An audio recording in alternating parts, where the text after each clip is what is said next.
Hello hello hello शांत।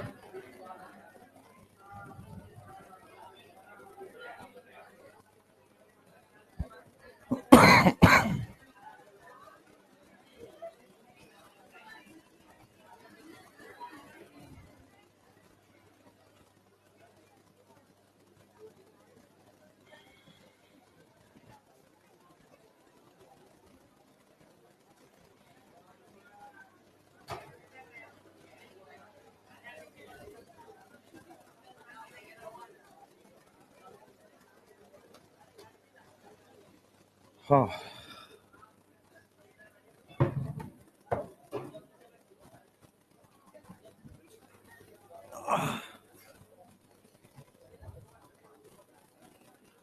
हाँ, आप लोग हेडिंग डाल लो, configuration of GI. Configuration of GI, geometrical isomerism. आपका जीआई कल है ना, क्लास अपनी है ना, कल खत्म हो जाएगा। रीजन ये है कि भाई आज हम अपने को एक्स्ट्रा क्लास मिली है, तुम्हारी बैच में ही मिली है। बीएन सर को इशू हो रहा है हेल्थ में, तो थर्ड क्लास मेरी है। अभी झेलना पड़ेगा तुमको, झेलना पड़ेगा तुमको, ऑप्शन नहीं है। तो कोशिश यही करेंगे कि आज ही खत्म कर दें जीआई। तो कल ऑप्टिकल स्टार्ट हो जाएगा, 3 लेक्चर लगता है ऑप्टिकल में। अच्छा, कल मैं बाकी चीज भी देख रहा था, बहुत दिन बाद मैं बाकी कंपिटिटिव प्लेटफॉर्म देख रहा था कि वहां कैसे कैसे कराया गया है। भाई वहां तो 8 लेक्चर में खत्म है, मेरे पास वो टैलेंट नहीं है। आई हैव नॉट, वहां 8 लेक्चर में खत्म है, वो टैलेंट अपने पास नहीं है। वो मैं बनाऊंगा, उतना टैलेंट मैं भी बनाऊंगा। चलिए लास्ट क्वेश्चन दिखाओ। सेम ही है ना, सीन एंटी क्या वाला, ठीक है। हाँ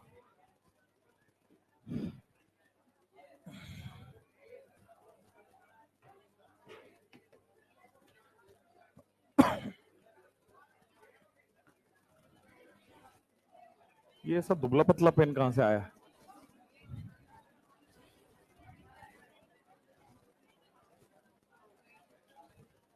ये वाला पेन देना, ब्लैक वाला। इसको क्या ही करोगे?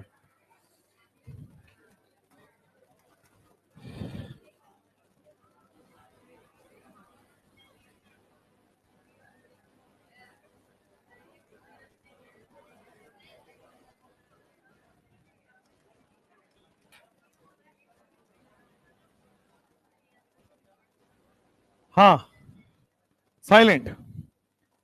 कॉन्फ़िगरेशन ऑफ जीआई मैंने कल ही बताया था आपको कि 3 होते हैं, सिस ट्रांस, सिन एंटी और ईजेड। ईजेड के लिए थोड़ा सा ऐसे बिलीव करना है कि आपने चाय वाय पी के बैठे हुए, ठीक है। मैं तो अपना लेके आया हूं भाई, पढ़ाते हुए भी लगता है। तो पहला है, तो मैं सुबह सुबह क्या हुआ, आज एक घटना घटी पटना में, सुनाता हूं तुमको। तो मैं सुबह थोड़ा सा, क्योंकि मैं जिम विम करता हूं, तो मैं 6:30 के आसपास उठता हूं, थोड़ा लेट उठता हूं। हाँ, इवनिंग और मॉर्निंग दोनों। तो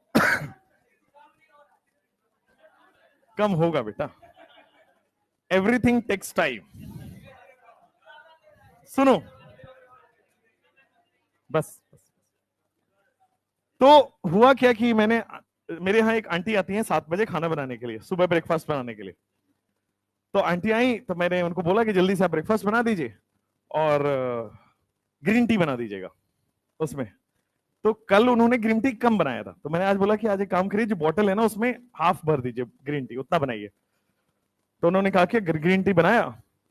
और जनरली होता क्या है कि आप ग्रीन टी को बाहर निकालोगे, फिर वो थोड़ा ठंडा हो जाएगा तो आप बॉटल में डालोगे। टैलेंट देखो, आप सीधा जो गैस से आया बॉटल में, और मैं प्रिपेयर्ड हूं कि थोड़ा ठंडा होगा मैं पी सकता हूं। भाई साहब 2 मिनट बैठ गया पीने के बाद। फिर आंटी को बोला ये है क्या, इसमें ग्रीन टी तो है। मैंने बोला इतना गर्म, बोलती है फ्रिज में रख दे थोड़ी देर। सोचो मतलब, मैंने कहा ये पटना में ही हो सकता है। मैंने बिना कुछ बोले गाड़ी की चाबी उठा के निकल लिया। मैंने कहा यहां बहस करने का मतलब नहीं, ये टैलेंट यही हो लेगा।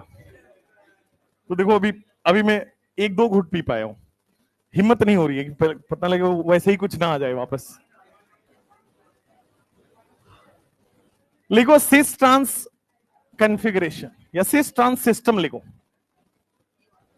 हाँ कोई बात, क्वेश्चन नहीं किया आपने। सिस ट्रांस सिस्टम, फिर आपने दूसरा पढ़ा है सिन एंटी सिस्टम, सिन एंटी सिस्टम, और फिर आपने तीसरा पढ़ा हुआ है इजेड सिस्टम। कॉन्फ़िगरेशन बोलो सिस्टम बोलो, बात एक ही है। हाँ देखो सिस ट्रांस में कल अपन ने देख रखा है same group on same side is सिस, ठीक है। Same group on same side को हम लोग क्या बोल देते हैं, सिस। और सेम ग्रुप अगर अपोजिट साइड रहे तो क्या बोल देंगे, ट्रांस। तो पहला डेफिनेशन तो सिस के लिए लिखे थे कि दोनों sp2 पे, दोनों डबल बॉन्डेड रेस्ट्रिक्टेड रोटेशन पे कॉमन ग्रुप होना चाहिए। और जो कॉमन ग्रुप या सेम ग्रुप अगर सेम साइड है तो क्या आ जाएगा, सिस आ जाएगा। ये आपने लिख रखा है। फिर दूसरा, दोनों कॉमन ग्रुप या सेम ग्रुप के बीच में एंगल कितना होता है, यह भी आपने लिख रखा है कि angle between same group is 90 degree. Angle between same group is 90 degree. बढ़िया हो गया। नेक्स्ट, तीसरा डेफिनेशन आपने लिख रखा है एरियल डिस्टेंस अगर सेम साइड है तो कम होगा, एरियल डिस्टेंस इज लेस। और क्या इसी का आप रिवर्स कर दोगे तो ट्रांस आ जाएगा। सेम चीज को रिवर्स कर दो, उल्टा कर दो तो ट्रांस आ जाएगा। सेम ग्रुप सेम साइड के बजाय आप यहां पे लिखेंगे अपोजिट साइड, एंगल को 180 डिग्री कर देंगे और इसको लार्ज या मोर कर देंगे, ठीक है ना। यहां पे सेम ग्रुप अगर अपोजिट साइड आ जाता है एंगल 180 डिग्री हो जाएगा and aerial distance is more या लार्ज लिख दीजिए। यही सिस था, इसके अलावा और कुछ सिस में नहीं आता है। इसके अलावा एक और चीज आता है वो है स्टेबिलिटी। जनरली स्टेबिलिटी किसका ज्यादा होता है, सिस का कि ट्रांस का। बट बहुत सारे ऐसे अभी केसेस दिखाऊंगा जहां पे सिस स्टेबल है। जैसे एक केस आपने पढ़ रखा है 8 से 11 मेंबर वाले में सिस स्टेबल होता है, ट्रांस नहीं होता है। वैसे ही नॉर्मल केसेस में भी कई जगह ऐसे होंगे जहां सिस स्टेबल होगा, ट्रांस कम स्टेबल होगा। तो ये स्टेटमेंट जो आपके दिमाग में भरा हुआ है लास्ट ईयर में कि ट्रांस स्टेबल होता है सिस कम स्टेबल होता है, ये गलत है। ऐसे कम से कम 15 सवाल दिखा सकता हूं मैं प्रीवियस ईयर में, क्योंकि इससे बहुत सवाल आए हैं। कम से कम 15 सवाल दिखा सकता हूं जिसमें सिस स्टेबल है ग्रेटर देन ट्रांस पीवाईक्यू में, ठीक है। तो ट्रांस ग्रेटर देन सिस हमेशा स्टेबिलिटी में होगा, ये गलत है, समझ गए। इसके बाद हमने पढ़ाया था आपको सिन एंटी कॉन्फ़िगरेशन, है ना। सिन एंटी कॉन्फ़िगरेशन में मैंने आपको क्या बताया था, ऑक्साइम में पहले तो ये डिफाइन होगा और एजो में डिफाइन होगा। सिन एंटी अगर आप ऑक्साइम में देख रहे हो तो कैसे देखोगे, ऑक्साइम में आपके पास HNOH on the same side होना चाहिए। ऑक्साइम में अगर आपके पास HNOH सेम साइड पे है तो क्या हो जाएगा, सिन। H and OH same side पे था तो इसको हम लोग बोल रहे थे सिन। और अगर HNOH अपोजिट साइड हो जाएं तो क्या हम बोल रहे थे, एंटी। H एंड OH को अगर हम लोग अपोजिट साइड बोल देते हैं तो इसको हम लोग बोल देंगे एंटी कॉन्फ़िगरेशन या anti system. H and OH on the same side sin, H and OH on the opposite side anti। Similarly same system को अगर आप एजो में लगाओगे, सेम सिस्टम को अगर आप सिन एंटी को ही एजो में लगाते हो तो अगर lone pair on the same side आ रहा है तो फिर आ जाएगा आपके पास सिन, और लोन पेयर अपोजिट साइड आ जाए तो एंटी। यहां पे H भी हो सकता है, R भी हो सकता है, H भी हो सकता है, R भी हो सकता है, डबल बॉन्ड। तो देखो अगर lone pair on same side लिख दिया जाए तो आप बोल देना सिन है, और लोन पेयर अगर अपोजिट साइड लिख दिया जाए तो ये एंटी हो जाएगा। इसके अलावा और कुछ नहीं पढ़ा था आपने कल, है ना, यही पढ़ा था। मैंने आपको यह भी बोला था कि सिन को जो अपना सिन है, ये भी तो सेम साइड का कॉन्सेप्ट है, तो इसको सिस बोला जा सकता है, ठीक है। एंटी को ट्रांस बोला जा सकता है, सेम यहां भी सेम साइड है तो सिस बोला जा सकता है, एंटी को ट्रांस बोला जा सकता है। चलो अब बारी है आपको क्वेश्चंस करने की। कल मैंने यहां पे वो डाउनलोड किया था कुछ, हाँ इसी में क्वेश्चन पड़ा हुआ है। ये तो हो गया था आपका, राइट। ये क्वेश्चन हो गया है, ये हो गया है, ये हो गया है, ये सब हो गया। साइक्लोऑक्टीन हो गया, ये हो गया, ये हो गया, ये हो गया, यहीं से पढ़ना है, नहीं था। सिस वही लिखा हुआ है, आरआर का मतलब रेस्ट्रिक्टेड रोटेशन, रेस्ट्रिक्टेड रोटेशन के सेम साइड है तो सिस, रेस्ट्रिक्टेड रोटेशन की अपोजिट साइड है तो ट्रांस। क्वेश्चन करके बताओ कौन सिस है कौन ट्रांस है। पहला वाला कोई भी सेम ग्रुप ले लो तो ये सिस हो जाएगा, और यहां same group opposite side trans हो जाएगा। इस वाले में बेटा ये जीआई ही नहीं दिखा रहा है, ये जीआई नहीं दिखा रहा है। अगर जीआई नहीं दिखा रहा है तो सिस ट्रांस आप नहीं बोलोगे, क्लियर है। चलो अगर जीआई नहीं दिखा रहा तो आप सिस ट्रांस नहीं बोलोगे। नेक्स्ट, सिस है कि ट्रांस है, अपोजिट साइड आ गया ना। वेज का मतलब आपकी तरफ, डैश का मतलब पीछे की तरफ, तो अपोजिट साइड आ गया सेम ग्रुप, तो क्या बोल देंगे, ट्रांस बोल देंगे, ट्रांस। आप इसको ऐसे भी समझो, अगर मिथाइल वेज पे है तो हाइड्रोजन डैश पे होगा, अगर मिथाइल हाइड्रोजन पे है तो क्या हाइड्रोजन यहां डैश पे होगा, वेज पे होगा। हाइड्रोजन से भी आप कंपेयर कर सकते हो, ये हाइड्रोजन आपकी तरफ, वो हाइड्रोजन पीछे की तरफ, तो क्या दोनों सेम साइड अपोजिट साइड हो रहा है, तो ट्रांस हो गया। ये वाले में सेम ग्रुप अपोजिट साइड है तो ट्रांस हो जाएगा। ये वाले में कैसे बोला सिस आप, हाँ बीआर और बीआर अगर सेम साइड है तो बोल सकते हो सिस, कोई दिक्कत नहीं है। BR and BR on the same side cis हो जाएगा, है ना।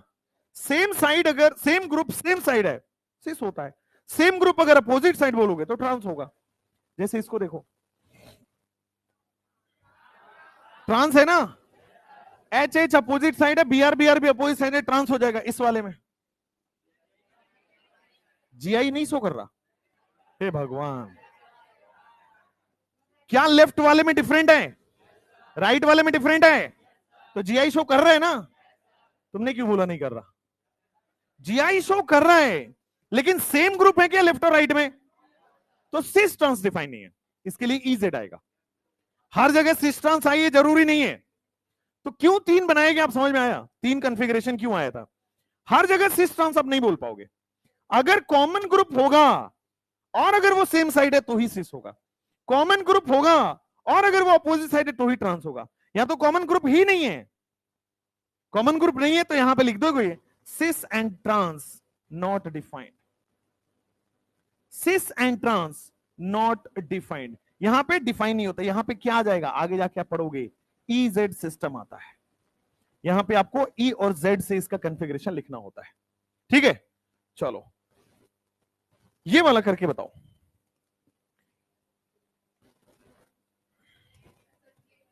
जीआई शो नहीं कर रहा है, गजब भाई। 10 मेंबर का साइक्लोऑक्टीन है, जीआई शो नहीं करेगा। 8 मेंबर ऑनवर्ड सारे जीआई शो करते हैं ना, तो ये 10 मेंबर का है, जीआई शो नहीं कर रहा, जीआई शो कर रहा है।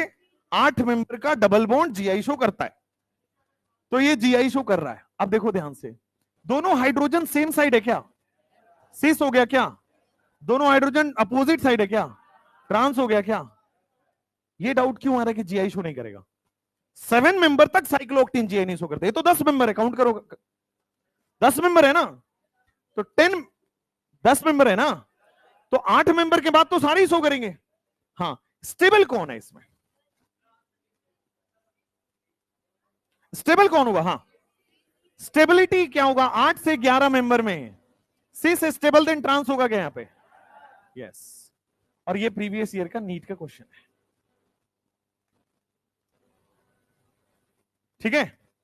दोनों पूछा गया था कि what are the configuration and stability order, हर ऑप्शन में 4 कॉन्फ़िगरेशन और 4 स्टेबिलिटी ऑर्डर दिया हुआ था, एक ऑप्शन चूज करना था, ठीक है। क्वेश्चन इस टर्न से आएगा, आप किस्मत वाले हो, आएगा तो इसी तरह से आएगा। ठीक है, जल्दी से इसको नोट डाउन करना चाहते हो क्या? जल्दी से कर लो, फिर अपने को स्टेबिलिटी करना। अच्छा, दो नाम है एनसीईआरटी में मेंशन है, चूंकि एनसीईआरटी में तो आपको बता देता हूं, और दोनों पे सवाल आया हुआ है, दोनों में सवाल आया हुआ है। ये इसको क्या बोलते हैं, इस कार्बोक्सिलिक एसिड को क्या बोलते हैं? हाँ, नो नो, कॉमन नेम। कभी सुना है मैलिक एसिड का नाम सुना है आपने? बायो में भी आता है ना, ये तो नहीं आता है, मैलिक एसिड। उसके बाद ये वाला, इसको बोलते हैं बेटा हम फ्यूमेरिक एसिड। सिस, अब देखो यहां पे बहुत अच्छा एक ऑब्जर्वेशन करने को मिला, दोनों अलग अलग कंपाउंड है ना, और यही तो हमने बताया था आपको कि सिस और ट्रांस दोनों डिफरेंट कंपाउंड होते हैं, दोनों को सेपरेट किया जा सकता है, बट कन्फर्मर में सेपरेट नहीं कर पा रहे थे। सिस और ट्रांस दोनों अलग अलग कंपाउंड, देखो इसको हम क्या बोल रहे हैं, मैलिक एसिड सिस वाले को, ट्रांस वाले क्या बोल रहे हैं, फ्यूमेरिक एसिड, दोनों अलग अलग कंपाउंड्स है। जल्दी लिखो,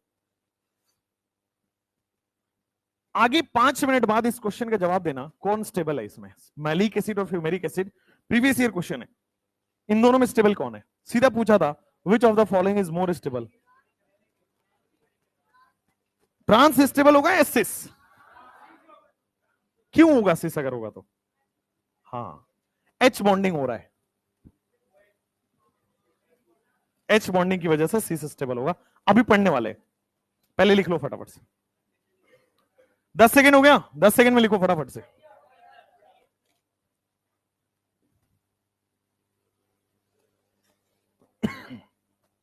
आपने जितने डिटेल में आइसोमेरिज्म पढ़ा है, इसका पूरा भरपूर आपको फायदा मिलेगा जीओसी में, बहुत फायदा मिलेगा। देखो, आइसोमेरिज्म से डायरेक्ट क्वेश्चन कम आते हैं, बट आइसोमेरिज्म से मिक्स करके क्वेश्चन जरूर आते हैं, और हर साल 2-3 आता है। प्रोडक्ट पूछ देगा तो जाके बोले कितने आइसोमर हैं। अभी हम आगे काउंटिंग ऑफ जीआई पढ़ने वाले हैं, आगे हम काउंटिंग ऑफ जीआई पढ़ने वाले हैं। तो ये चैप्टर को जनरली उड़ा के पढ़ाया जाता है कि इससे तो क्वेश्चन आता ही नहीं है, बट वही गड़बड़ हो जाता है। वो कहते हैं ना 11th का आपका स्ट्रांग होना चाहिए, तभी आपको 12th आएगा, तो यही गलती होती है आप लोगों से। इसको और जीओसी को कभी भी हल्के में नहीं लेना है।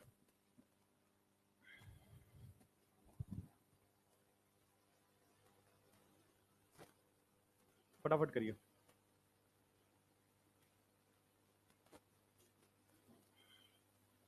तुम्हारा तो बाल बड़ा बड़ा हुआ करता था, क्या हो गया तुमको? या अचानक से जज्बात बदल गए? चेंज तरुण सर की वजह से?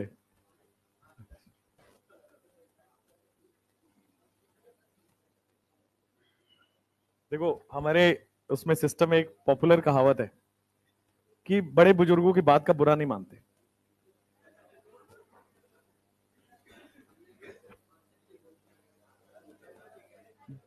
जिस दिन मैं बोलूं तब बुरा मान लेना। चल, चेंज हो गया। 10 सेकेंड, 10 मिनट। बेटा तुम मिनट और सेकंड में कन्वर्जन पढ़ो पहले। पढ़ाते होंगे तुम्हारे बेसिक मैथमेटिक्स में, पढ़ाते होंगे कि घड़ी कैसे देखते हैं, नहीं पढ़ाते?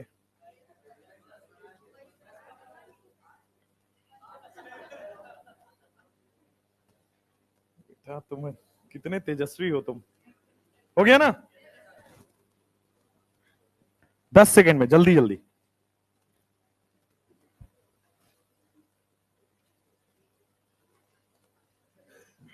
कभी आप लोगों ने यहाँ बिग बास्केट यूज किया है?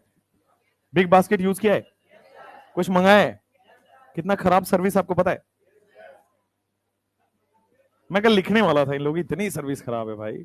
लिखते वहां 10 मिनट में आ रहा है, आते 45 मिनट में, आधा सामान छोड़ के आ जाते हैं।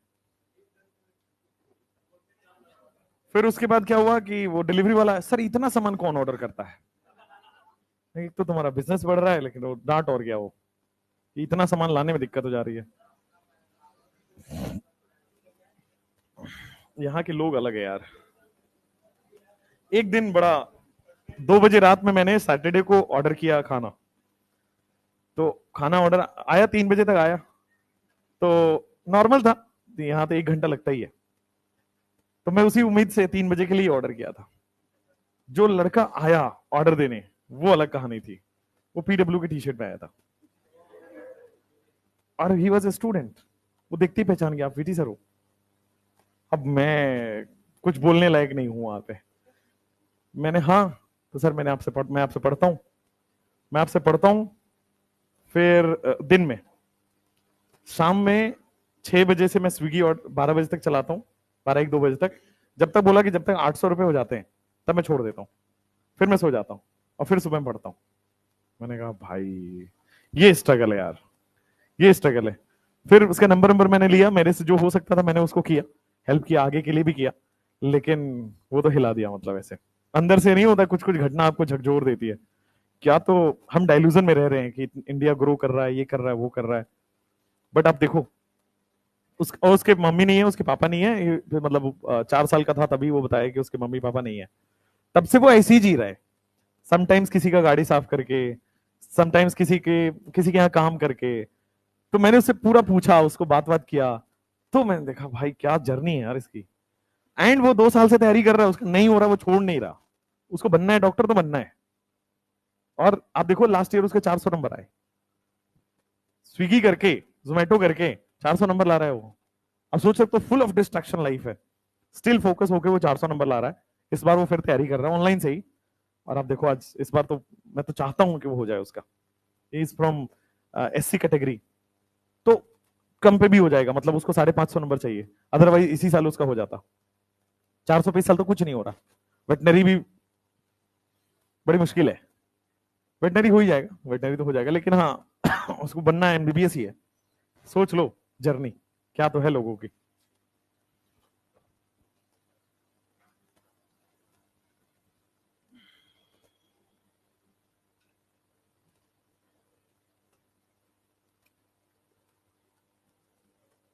एक और बच्चा आया था परसों तरसों, 40 किलोमीटर दूर से साइकिल से आ गया था। उसमें पैसे नहीं थे कि वो ऑटो या ट्रेन का टिकट ले। तो कहता है कि वो क्या करता है, जब उसने फोटोज दिखाई तो लगा, जनरली लोग इसको वैसे बना देते हैं, कहानी बना के लेके आ जाते हैं। तो अब जब उसने कहानी बताई कि वो एक्चुअल में राजमिस्त्री का काम करता है, एक्चुअल है वो, कहानी है, वो बनाता है।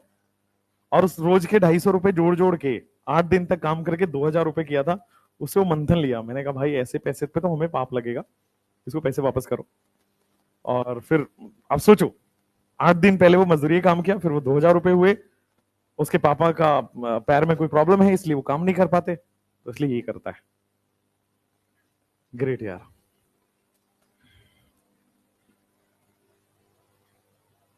हो गया, हो गया ना, हो गया। चलो लिखो, stability of cis and trans system. Heading, stability of cis and trans system. Stability of cis and trans. Stability of cis and trans system. नहीं भाई, stability of cis and trans.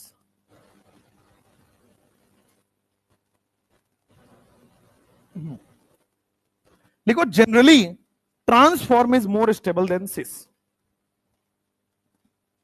पहले ऐसा डायग्राम बना के दिखा दो कि यहां पे मान लो आपके पास H है, यहां पे मान लो आपके पास Cl है, यहां पे मान लिया आपने H है और यहां पे मान लिया Cl है। क्या मैं इसको सिस फॉर्म बोल दूं? और देखो यहां पे C डबल बॉन्ड C है, यहां पे H है, इधर भी आपने H लगाया, ऊपर आपने Cl लगाया और यहां भी आपने Cl लगाया, तो क्या यहां पे ट्रांस है? अब मुझे बताओ, यहां पे बल्कि ग्रुप कौन सा है? बल्कि ग्रुप Cl है। और यहां पे बल्कि और बल्कि क्या पास पास में 90 डिग्री पे है, सेम साइड है, पास पास में 90 डिग्री पे है। तो क्या यहां पे रिपल्सन ज्यादा होगा या कम होगा? ज्यादा होगा, रिपल्सन इज मोर। और सेकेंड वाले ऑप्शन में आप देखोगे तो यहां पे जो Cl है और यहां पे जो Cl है, क्या वो अपोजिट साइड आ रहा है? अपोजिट साइड आने से एंगल 180 डिग्री हो गया, क्या दूर दूर हो गया, रिपल्सन क्या कम हो गया? तो रिपल्सन रिपल्सन ज्यादा है तो क्या लेस स्टेबल है? रिपल्सन अगर ज्यादा है तो क्या लेस स्टेबल है? और रिपल्सन अगर कम है तो क्या मोर स्टेबल है? बोलो हाँ है ना। रिपल्सन ज्यादा है लेस स्टेबल है, रिपल्सन कम है मोर स्टेबल है। अगर मैं आपसे स्टेबिलिटी की बात पूछूं तो जनरली आप क्या बोल दोगे? Trans is more stable than cis. लेकिन सारा कुछ समाया हुआ है इस वर्ड जनरली में। हमेशा ट्रांस ग्रेटर देन सिस होगा स्टेबल में? नो। जनरली लगभग केसेस में generally trans is more stable than cis. Generally trans is more stable than cis because of less repulsion. Less repulsion की वजह से ट्रांस ज्यादा स्टेबल होगा एज कंपेयर टू सिस।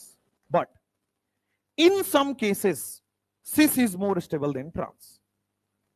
यहां पे लिखो बट इन सम केसेस, कुछ ऐसे केसेस हैं, in some cases cis is more stable than trans. In some cases cis is more stable than trans. कुछ केसेस में बच्चों cis is more stable than trans. जैसे मैंने आपको एक कहानी बताई थी, केस नंबर 1, ये आप पढ़ चुके हो। 8 member to 11 member cyclooctene, cycloalkene, 8 member से लेकर के 11 मेंबर की जो साइक्लोएल्कीन है, 8 मेंबर से 11 member cycloalkene, 8 member to 11 member cycloalkene में cis is more stable than trans. Cis greater than trans का मतलब स्टेबिलिटी की बात हो रही है। केस नंबर 1 आपने ये पढ़ा। उसके बाद अगर सेम ग्रुप में H बॉन्ड हो रहा हो, अगर सेम ग्रुप में H बॉन्ड हो रहा हो, सेम ग्रुप का मतलब वही देख रहे हो ना जिससे आप सिस और ट्रांस डिसाइड कर पा रहे हो। Same group has hydrogen bond. अगर सेम ग्रुप के बीच में H बॉन्ड हो रहा है, या फिर सेम ग्रुप भी हटा दो, लिखो ग्रुप हैज H बॉन्ड। जहां जहां आपको H बॉन्ड दिख जाएगा सिस इज ग्रेटर देन ट्रांस हो जाएगा। जनरली ट्रांस स्टेबल होना चाहिए सिस से। केस नंबर 2 हो जाएगा। दूसरा केस नंबर 3 में जहां पे आयनिक अट्रैक्शन लग रहा हो, मान लो एक ग्रुप प्लस चार्ज है और दूसरा ग्रुप माइनस चार्ज है, तो पास में रहेगा अट्रैक्शन होगा, अट्रैक्शन होगा तो स्टेबिलिटी बढ़ेगी, है ना। तो जब जब आपके पास आयनिक अट्रैक्शन दिख जाए ग्रुप्स के बीच में, तब भी क्या होता है? Cis is more stable than trans. Group has ionic attraction, और सिस और ट्रांस पे अगर क्वेश्चन आएगा तो पहचानने के लिए नहीं आएगा, स्टेबिलिटी पे ही आता है, इसलिए बहुत इंपॉर्टेंट है। ठीक है, स्टेबिलिटी का क्वेश्चन आएगा कि सिस मोर स्टेबल की ट्रांस मोर स्टेबल, स्टेबल कौन है ये पूछा जाता है खास करके। तो देख लो आपके पास 8 से 11 मेंबर प्रीवियस में आप पढ़ चुके हैं। अगर H बॉन्ड दिख जाए या फिर आपके पास आयनिक अट्रैक्शन दिख जाए तो क्या हो जाएगा? सिस मोर स्टेबल देन ट्रांस।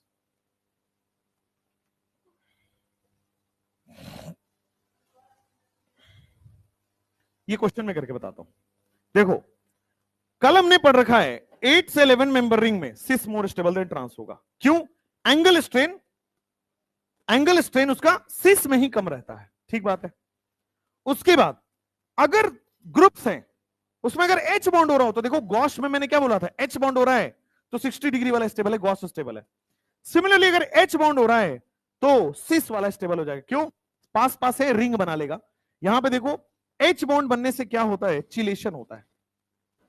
यहां H बॉन्ड बनने से क्या हो रहा है बच्चों? चिलेशन। और चिलेशन का मतलब क्या होता है? Ring formation. H बॉन्ड होने से रिंग फॉर्म अगर हो रहा हो, आप चिलेशन कोऑर्डिनेशन में बेहद इंपॉर्टेंट है। तो चिलेशन होता है H बॉन्ड बनने से, इसलिए वो स्टेबल है।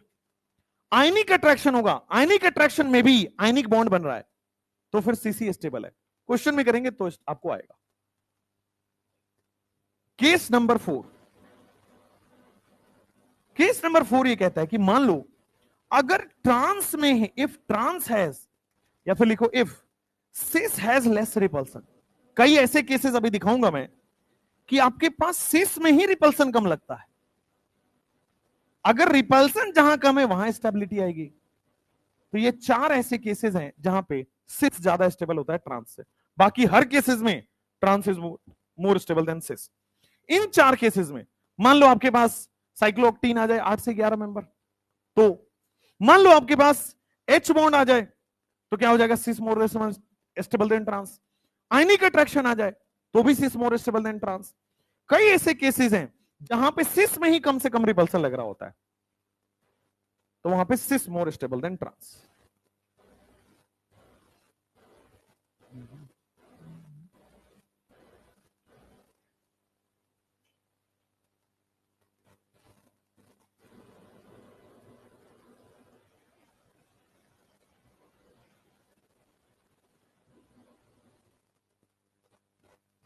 ये लिख लिया, फटाफट लिखो।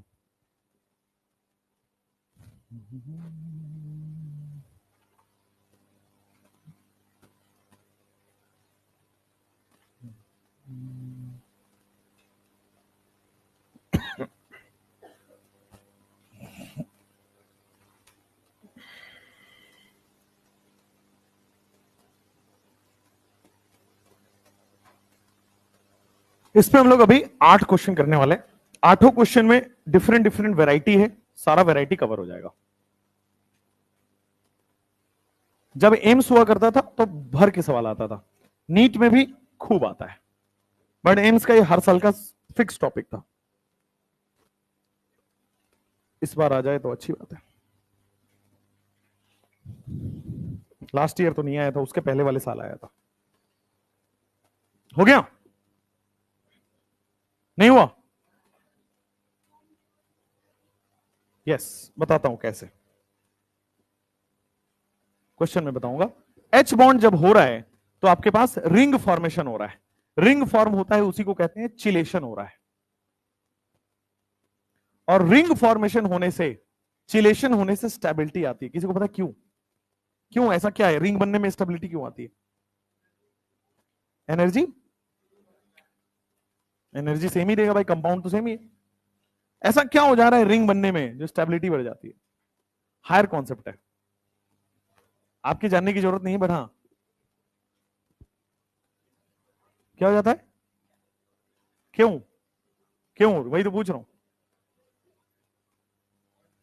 कोई एंगल टेंगल नहीं बढ़ता, कुछ नहीं। एंगल तो और कम हो जाता है रिंग में, तो अनस्टेबल हो जाना चाहिए।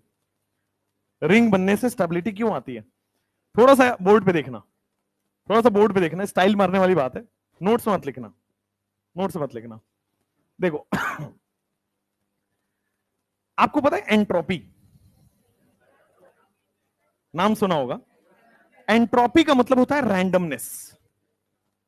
अगर एक ओपन चेन है तो उसका हाइड्रोजन पूरा एक्सपेंडेड है, तो रैंडम ज्यादा है। लेकिन अगर मैं उसको क्लोज कर देता हूं, रिंग बना देता हूं, तो रैंडमनेस कम हो गई, एंट्रोपी कम हो जाएगी। तो देखो जब रिंग बनाते हो तो एंट्रोपी क्या होती है? कम हो जाती है, लेस देन 0 हो जाता है, एंट्रोपी नेगेटिव हो जाती है। और आप पढ़ते हो delta G is equal to delta H minus T delta S, है ना? पढ़ते हो ना? डेल्टा एस नेगेटिव हो गया, डेल्टा एस नेगेटिव हो गया, और तो क्या ये वाला टेम्परेचर कुछ भी हो तो क्या ये वाला पूरा टर्म पॉजिटिव हो जाएगा? पूरा टर्म पॉजिटिव होता है, तो ये वाला टर्म आपका पॉजिटिव होता है। जब रिंग फॉर्म होता है ओपन चेन से, huge amount of energy release होती है। डेल्टा एच बहुत बड़ा माइनस होता है, इतना बड़ा माइनस होता है कि ये वाला जो मैग्नीट्यूड है इसके कहीं 3 गुना 4 गुना वैल्यू होती है इसकी। तो ये माइनस है और ये प्लस है, माइनस बड़ा है प्लस छोटा है, ओवरऑल क्या हो जाएगा? तो जिस सिस्टम की डेल्टा जी हाई नेगेटिव होती है उतना ही स्टेबल होता है। ये थर्मोडायनेमिक से रिलेशन है उसका, बट इतना हाव भाव में नहीं जाना है। मास्टर को नॉलेज है, ये बच्चों को नहीं पता होनी चाहिए, ठीक है? मास्टर की नॉलेज मास्टर के पास रहनी चाहिए। चलो नेक्स्ट, हो गया? जैसे ये आपके पास क्वेश्चन है, करेक्ट बताइए कि which is more stable. 2 question दिए गए हैं, देखो यहां पे 3 क्वेश्चन है, कौन ज्यादा स्टेबल है? बोर्ड पे देखो सब लोग, क्वेश्चन नंबर 1 करते हैं। क्वेश्चन नंबर 1 में देखो क्या ये सिस फॉर्म दिख रहा है? मिथाइल मिथाइल सेम साइड आया तो सिस फॉर्म दिख रहा है। यहां पे आपको मिथाइल और मिथाइल अपोजिट साइड दिख गया तो ये ट्रांस हो गया। क्या यहां कोई एच बॉन्डिंग का कॉन्सेप्ट है? एच बॉन्डिंग के लिए FON होना पड़ेगा, एच बॉन्डिंग तो नहीं है। क्या यहां पे कोई अट्रैक्शन हो रहा है प्लस और माइनस चार्ज का? नहीं हो रहा है। क्या यहां पे साइक्लोऑक्टीन वाला केस है, साइक्लोएल्कीन वाला केस है? नहीं है। तो ऐसे कोई केसेस यहां पे नहीं आ रहा है। हाँ, रिपल्सन का केस जरूर है। देखो यहां पे रिपल्सन लग रहा है क्या बल्कि बल्कि में, और यहां पे रिपल्सन लग रहा है क्या बल्कि बल्कि में, यहां ज्यादा रिपल्सन लग रहा है क्या, यहां कम रिपल्सन लग रहा है क्या, तो कौन स्टेबल है, ट्रांस मोर स्टेबल देन सिस। रिपल्सन के बेसिस पे आपने ऑर्डर कर दिया। ये क्वेश्चन देख के बताओ, क्वेश्चन नंबर 2। क्वेश्चन नंबर 1 में रिपल्सन के बेसिस पे आपने आंसर कर दिया, क्वेश्चन नंबर 2 बताओ, बोर्ड पे देखना क्या ये सिस फॉर्म है कि नहीं, ये वाला सिस फॉर्म है, चलो ठीक है सिस फॉर्म दे दिया। ये वाला बताओ ट्रांसफॉर्म है कि नहीं, सेम ग्रुप अपोजिट साइड आ गया, ट्रांस हो गया, चलो ठीक बात है, सिस और ट्रांस। स्टेबल कौन है, सिस है कि ट्रांस है, सिस है कि ट्रांस है, ध्यान से देखिएगा, ध्यान से देखिएगा। जब भी आपके पास एक से ज्यादा बल्कि ग्रुप क्वेश्चन में आए तो आपको सबसे बड़े बल्कि पे फोकस करना है, ठीक है। इस बार का भी जो क्वेश्चन आया था चेयर फॉर्म वाला, उसमें भी 2 बल्कि ग्रुप थे, मिथाइल भी इथाइल भी, फोकस आपको किस पे करना था, ज्यादा बल्कि पे, इथाइल वाले पे। तो इथाइल जिसमें इक्विटोरियल है वही स्टेबल होगा, आया समझ में। यहां पे आइए, इसमें सबसे ज्यादा बल्कि कौन है, इथाइल, तो इथाइल को हम लोग अलग से मार्क कर लेते हैं। जब भी एक से ज्यादा बल्कि आ जाए सबसे बड़े बल्कि पे फोकस मार लीजिए। यहां इथाइल के साथ कौन रिपल्सन कर रहा है, एच, यहां इथाइल के साथ कौन रिपल्सन कर रहा है, तो ज्यादा रिपल्सन कहां है, सेकंड वाले में, यहां ज्यादा रिपल्सन हो गया, यहां कम रिपल्सन हो गया, तो सिस मोर स्टेबल देन ट्रांस। आए समझ में। जब भी आपको एक से ज्यादा आपको बल्कि ग्रुप दिख जाए, सबसे ज्यादा बल्कि पे देखो, ये किसके साथ रिपल्सन करेगा, एच के साथ, ये किसके साथ रिपल्सन कर रहा है, एमई के साथ, ज्यादा रिपल्सन कर रहा है क्या, ये कम रिपल्सन कर रहा है, जो कम रिपल्सन करेगा वो स्टेबल है। आए समझ में, यस। तो यहां ईटी और एमई के बीच में लिख लीजिए दिस इज मोर रिपल्सन, और ये लिख लीजिए दिस इज, हाइड्रोजन में तो रिपल्सन ना के बराबर होता है, लेस रिपल्सन होता है, रिपल्सन होता है, 1 इलेक्ट्रॉन है, रिपल्सन होगा बट बहुत ही कम होता है।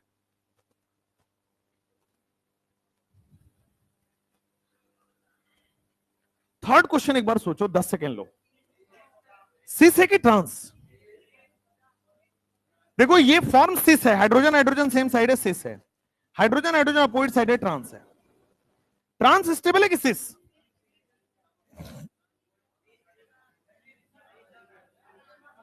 मैं बताता हूं, देखो cis is more stable than trans, कैसे, हाइड्रोजन बॉन्डिंग, हाइड्रोजन बॉन्डिंग कैसे चमका, बोर्ड पे देखना, COOH, आपको लग रहा है हाइड्रोजन से जुड़ा है, ये ऐसा लिखा होता है, C डबल बॉन्ड C, इसमें देखो C डबल बॉन्ड OOH, ये कुछ ऐसा लिखा हुआ है, कार्बन जुड़ा होगा ना, हाइड्रोजन थोड़ी ना 2 बॉन्ड बना लेगा, हाइड्रोजन तो मैक्सिमम 1 बॉन्ड बना पाएगा। चलो लेफ्ट में क्या है आपके पास, हाइड्रोजन है, इधर क्या है आपके पास, हाइड्रोजन है, और इधर आप देखोगे तो आपके पास NO2 लगा हुआ है।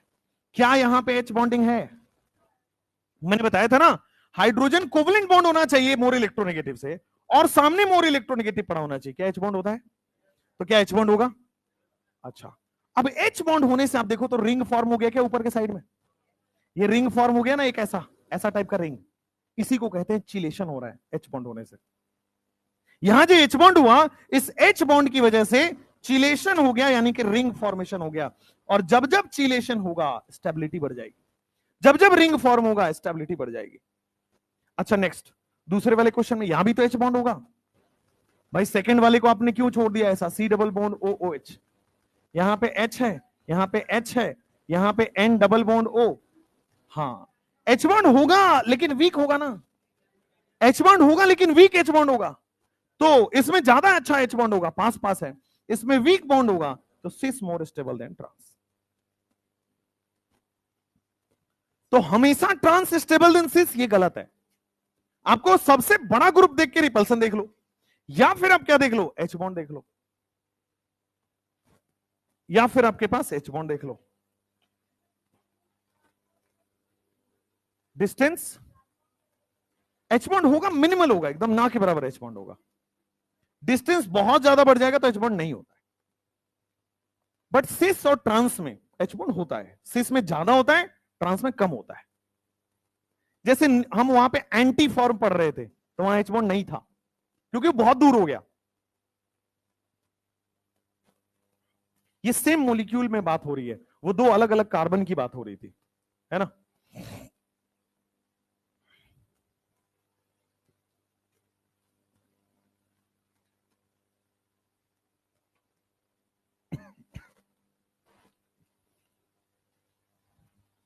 हो गया।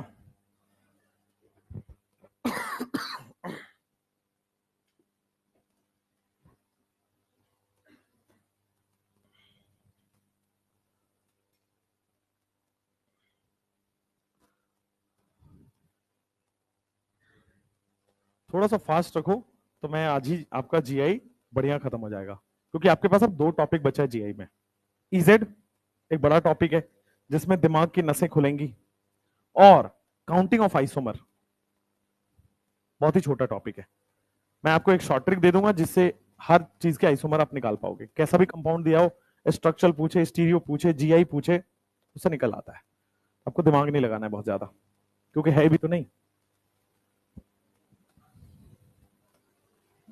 तुमको क्यों लगता है मैं बात गलत ही बोलता हूं? बात सही ही बोलता हूं बेटा। चलो, हो गया यहां तक?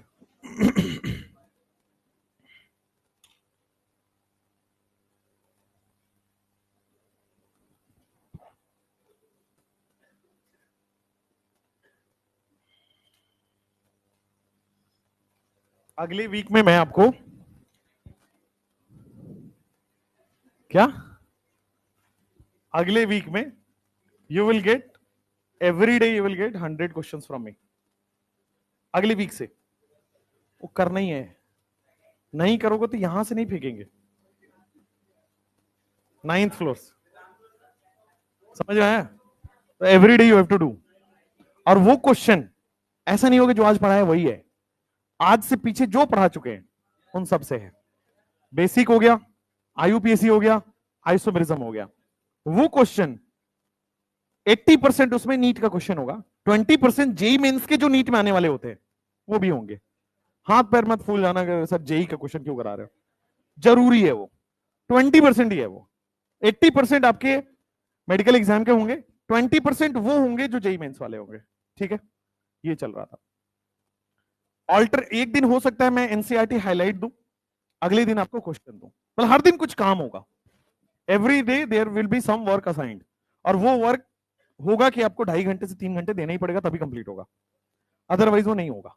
तो आपको केमिस्ट्री को 2.5-3 घंटे देने ही है हर दिन। ठीक है, स्टार्टिंग फ्रॉम नेक्स्ट वीक। अभी बना नहीं है इसलिए मैं इस वीक नहीं दे पाऊंगा।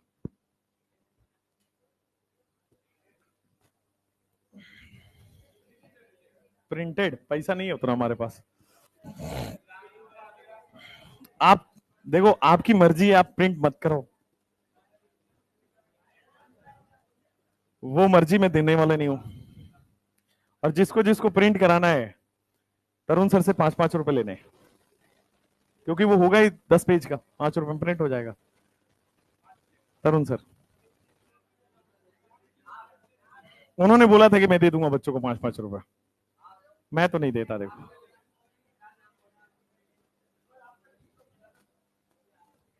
बोर्ड पे देखो भाई, हो गया लगता है तुम्हारा, तुम बातें कर रहे हो। चलो क्वेश्चन लिखो। सी डबल बॉन्ड सी, यहां पे इथाइल लगा है बेटा, साथ साथ में लिखो। यहां पे मिथाइल लगा है, यहां पे मिथाइल लगा है, और यहां पे पी आर लगा है। पी आर का मतलब क्या होता है भाई? क्या? हे भगवान। चलो बेटा, पी आर और बीयू का मतलब, पी आर का मतलब प्रोपाइल होता है, बीयू का मतलब ब्यूटाइल होता है, पी वाई होता है वो। चलो, ये क्वेश्चन में बताओ स्टेबिलिटी ऑर्डर, पहले सोच लो आराम से, तब तक मैं दूसरा लिखता हूं।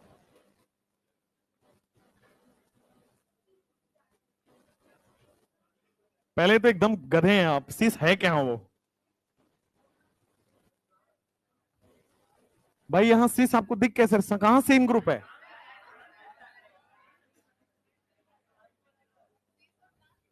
हाँ, तो ये सीस कहां दिख रहा है आपको? इधर वाला है ना। हाँ, तो अगर आप इसको बोल रहे हो तो गलत है।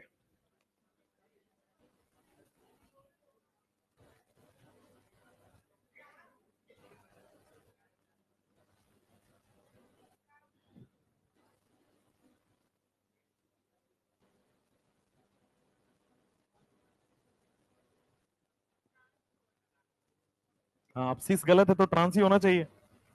नहीं,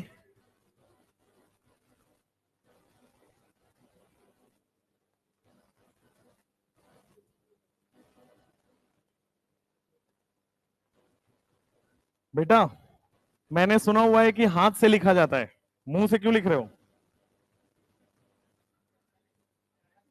एक्सेप्शन है? अच्छा,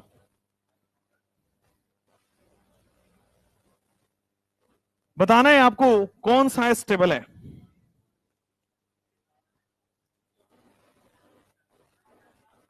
ट्रांस ज्यादा स्टेबल है? अच्छा, ये तो मुझे पता ही नहीं चला। अगर आंसर सिस है, सिस गलत है तो ट्रांस ही होना चाहिए। तुम क्या नया बात बता रहे हो?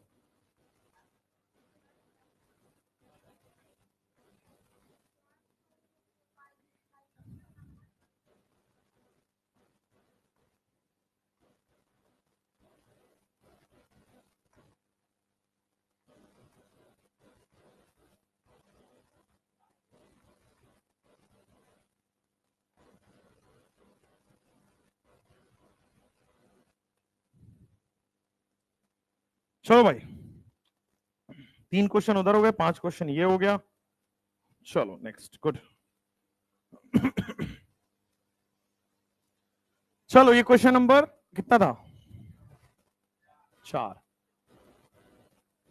चलो क्वेश्चन नंबर 4 में 1 > 2 या 2 > 1?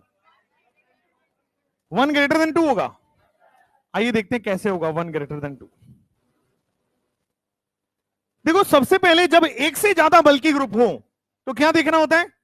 सबसे ज्यादा बल्कि जो है, सबसे ज्यादा बल्कि पता करो कहां है? प्रोपाइल है। PR is propyl. अब प्रोपाइल का किससे यहां पे रिपल्सन लग रहा है? मिथाइल से। यहां पे प्रोपाइल का किससे रिलेशन लग रहा है? इथाइल से। तो कहां ज्यादा लग रहा है? यहां ज्यादा लग रहा है। तो क्या सिस ग्रेटर देन ट्रांस होगा? सिस ग्रेटर देन ट्रांस, सिस। अब देखो, ट्रांस ग्रेटर देन सिस होगा। चलो नेक्स्ट, 5th नंबर में, 6 नंबर में, 6 नंबर में फिर से रिपल्सन है। तो एक से ज्यादा बल्कि ग्रुप है तो सबसे ज्यादा बल्कि देख लो। सबसे ज्यादा बल्कि ब्यूटाइल है, बीयू का मतलब ब्यूटाइल। कोई बात नहीं। फर्स्ट नंबर स्ट्रक्चर में, स्ट्रक्चर नंबर 1 में क्या रिपल्सन इसका इथाइल से लग रहा है? क्या रिपल्सन इसका मिथाइल से लग रहा है? ज्यादा रिपल्सन कहां लग रहा है? यहां लग रहा है। तो क्या स्टेबिलिटी 2 > 1 होगा? तो इसका स्टेबिलिटी का आंसर आ जाएगा 2 > 1। ठीक है। इसके करने के 1000 तरीके। देखो अगर आप कोई और तरीका अपनाओगे बहुत कंफ्यूजन होगा। बता देता हूं कैसे। आपको दिखेगा सर यहां ये भी तो रिपल्सन हो रहा है, इधर भी रिपल्सन दिखेगा, वो सब देखना ही नहीं है। सबसे ज्यादा बल्कि ग्रुप सामने किससे रिपेल कर रहा है? सामने अगर ज्यादा बल्कि से रिपेल कर रहा है, ज्यादा रिपल्सन है। कम बल्कि से रिपेल कर रहा है, कम रिपल्सन है। जिसका कम रिपल्सन है स्टेबल है। जैसे ये वाले क्वेश्चन में देखो, 1 इज मोर स्टेबल देन 2 या 2 इज मोर स्टेबल देन 1? 1 या 2? 1 is more stable than 2। Reason देख लो, एच बॉन्ड हो रहा है। अगर एच बॉन्ड नहीं चमक रहा है तो मैं चमकाता हूं। देखो सी डबल बॉन्ड सी है। देखो यहां पे C double bond O O H ऐसे लिखेंगे। इधर आप NH2 लिखोगे। इधर आप क्या लिख रहे हो? H और Br लिख रहे हो। क्या यहां पे हाइड्रोजन कोवलेंट बॉन्डेड है और सामने मोर इलेक्ट्रोनेगेटिव FON में से है, एच बॉन्ड हो रहा है? तो मैंने तो ये ट्रिक में बताया हुआ है। अगर FON है और हाइड्रोजन एक से कोवलेंट बॉन्डेड है तो एच बॉन्ड होगा। एच बॉन्ड होने से क्या चिलेशन हो रहा है? दूसरे वाले में भी एच बॉन्ड होगा बट कमजोर एच बॉन्ड होगा। तो 1 > 2। 7 में 1 में सिस ग्रेटर देन ट्रांस है? 1 में सिस ग्रेटर देन ट्रांस है या नहीं है? गधों, एच बॉन्ड है, बोला हुआ है, बताया हुआ है। ग्लाइकॉल किया था ना, gosh form is more stable then, किया था ना वहां पे। ये वही तो था। मैंने बोला था OH के साथ F का हो, O का हो, N का हो या Cl का हो, सब एच बॉन्ड दिखाते। तो ये OH के साथ OH ही तो है, एच बॉन्ड दिखाएगा। तो यहां पे ज्यादा अच्छा एच बॉन्ड होगा, cis more stable than trans. Second वाले में 8, सिस या ट्रांस? कितने लोगों को लग रहा है कि सिस मोर स्टेबल देन ट्रांस? सिस मोर स्टेबल देन ट्रांस किसको लग रहा है? ट्रांस मोर स्टेबल देन सिस होगा। रीजन देखो, यहां पे नेगेटिव एनाइन है और ये भी एनाइन है, बहुत रिपल्सन करेगा, ठीक है ना। सिमिलरली यहां पे रिपल्सन कम हो गया, रिपल्सन यहां भी है बट कम हो गया, तो रिपल्सन कम है तो स्टेबल ज्यादा होगा, तो यहां पे ट्रांस मोर स्टेबल देन सिस। अब आपको देखने में आ रहा है कि हम ऐसा आंख बंद करके नहीं बोल सकते कि always trans is more stable than cis. आपको रिपल्सन देखना है, एच बॉन्ड देखना है, आयनिक अट्रैक्शन देखना है। आयनिक अट्रैक्शन का एक बेहतरीन एग्जांपल था भाई, ये ज्विटर आयन ही तो है, एसिड और बेस, एसिड और बेस। तो ये क्या हुआ होगा आगे जाके, ये बेस क्या इसका H प्लस ले लेगा, एसिड खुशी खुशी अपना H प्लस दे देता है, तो देखो COO माइनस बना लेगा, और बेस देखो क्या बन जाएगा, H प्लस लेके NH3 प्लस बन जाता है, ठीक है ना। इसके बाद H और Br है, तो क्या यही ज्विटर आयन था? तो क्या यहीं पे देखो आयनिक अट्रैक्शन लग रहा है, ionic attraction, type of zwitter ion, zwitter ion की तरह हो रहा है, टाइप ऑफ ज्विटर आयन। तुम नींद से जगते हो क्या अचानक अचानक से?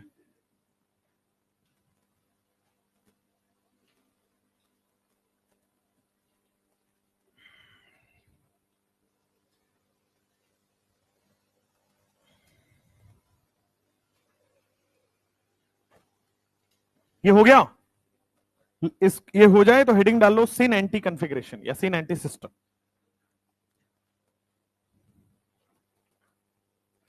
फिर मजा आएगा EZ पढ़ने में, जल्दी से सिन एंटी करो तो।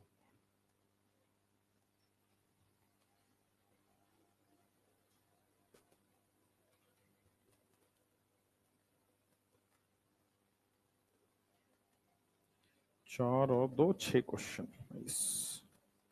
तो हो गया।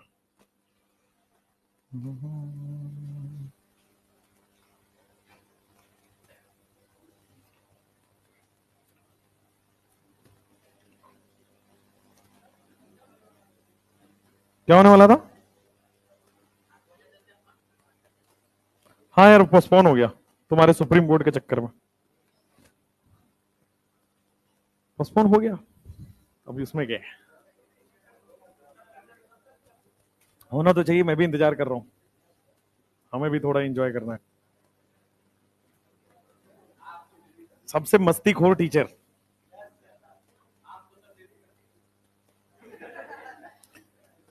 तुम तो ऐसा बोल रहे हो जैसे घर पे मैं मुजरा चलवाता हूँ।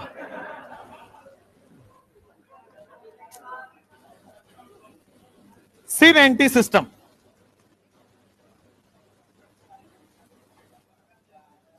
ये नहीं दिख रहा है? क्या नहीं दिख रहा है?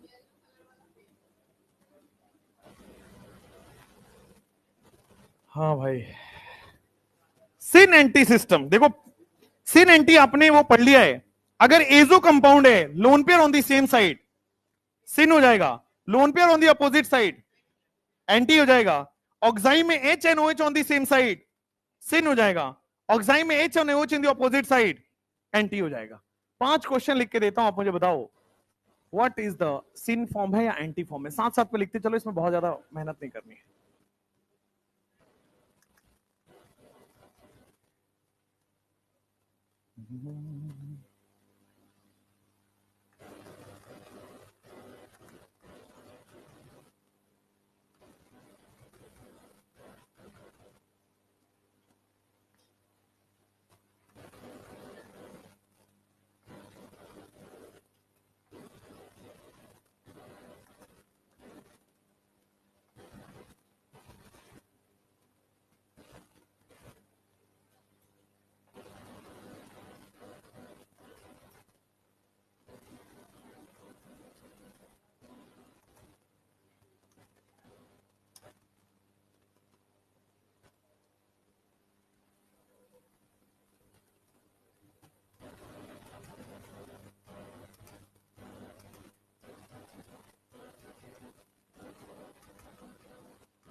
चलो देखो, ये सबसे पहला जो क्वेश्चन है, क्या ये ऑक्साइम का क्वेश्चन है? ऑक्साइम लिखा हुआ है फर्स्ट नंबर। तो ऑक्साइम में क्या बोलते हैं? HNOH on the same side होता है। तो क्या मैं इसको सिन बोलता हूं? इस वाले को HNOH अपोजिट साइड को एंटी बोलते हैं। यहां पे HNOH अपोजिट साइड एंटी बोल देंगे। यहां पे HNOH सेम साइड है, सिन बोल देंगे। यहां पे lone pair on the same side syn बोल देंगे। Lone pair on same side syn बोल देंगे। Lone pair on opposite side anti बोल देंगे। Lone pair on opposite side anti बोल देंगे। यहां पे कीटोक्साइम है भाई, वो कीटोन का ऑक्साइम है। सीने की एंटी कैसे? HNOH कहां दिख रहा है आपको? लेस बल्कि और मोर बल्कि वाले को गधे हैं। पहले चलो अब वापस बोर्ड पे आओ, फोकस ऑन द बोर्ड। ये सिन एंटी तक तो ठीक है।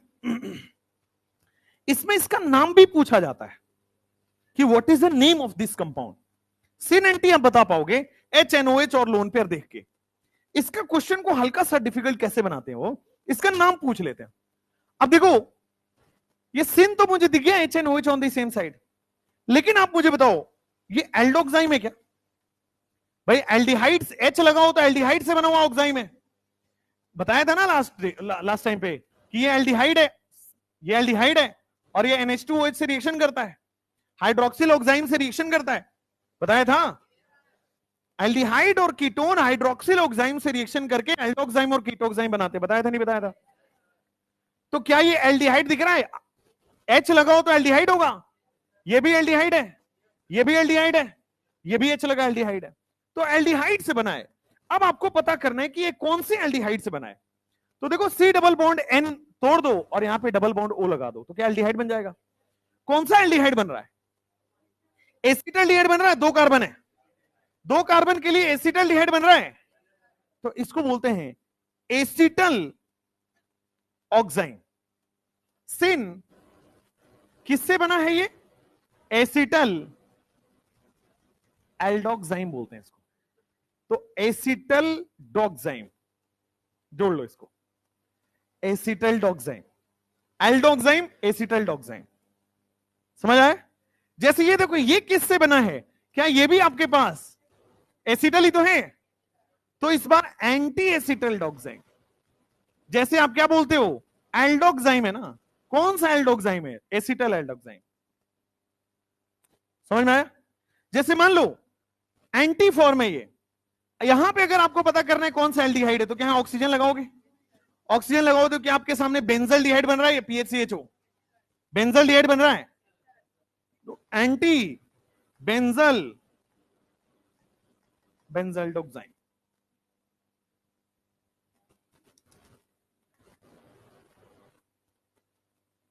जैसे ये वाले में फिर से देखो आपके पास क्या आ जाएगा, कौन सी एल्डिहाइड से बना इसका नाम बता देगा।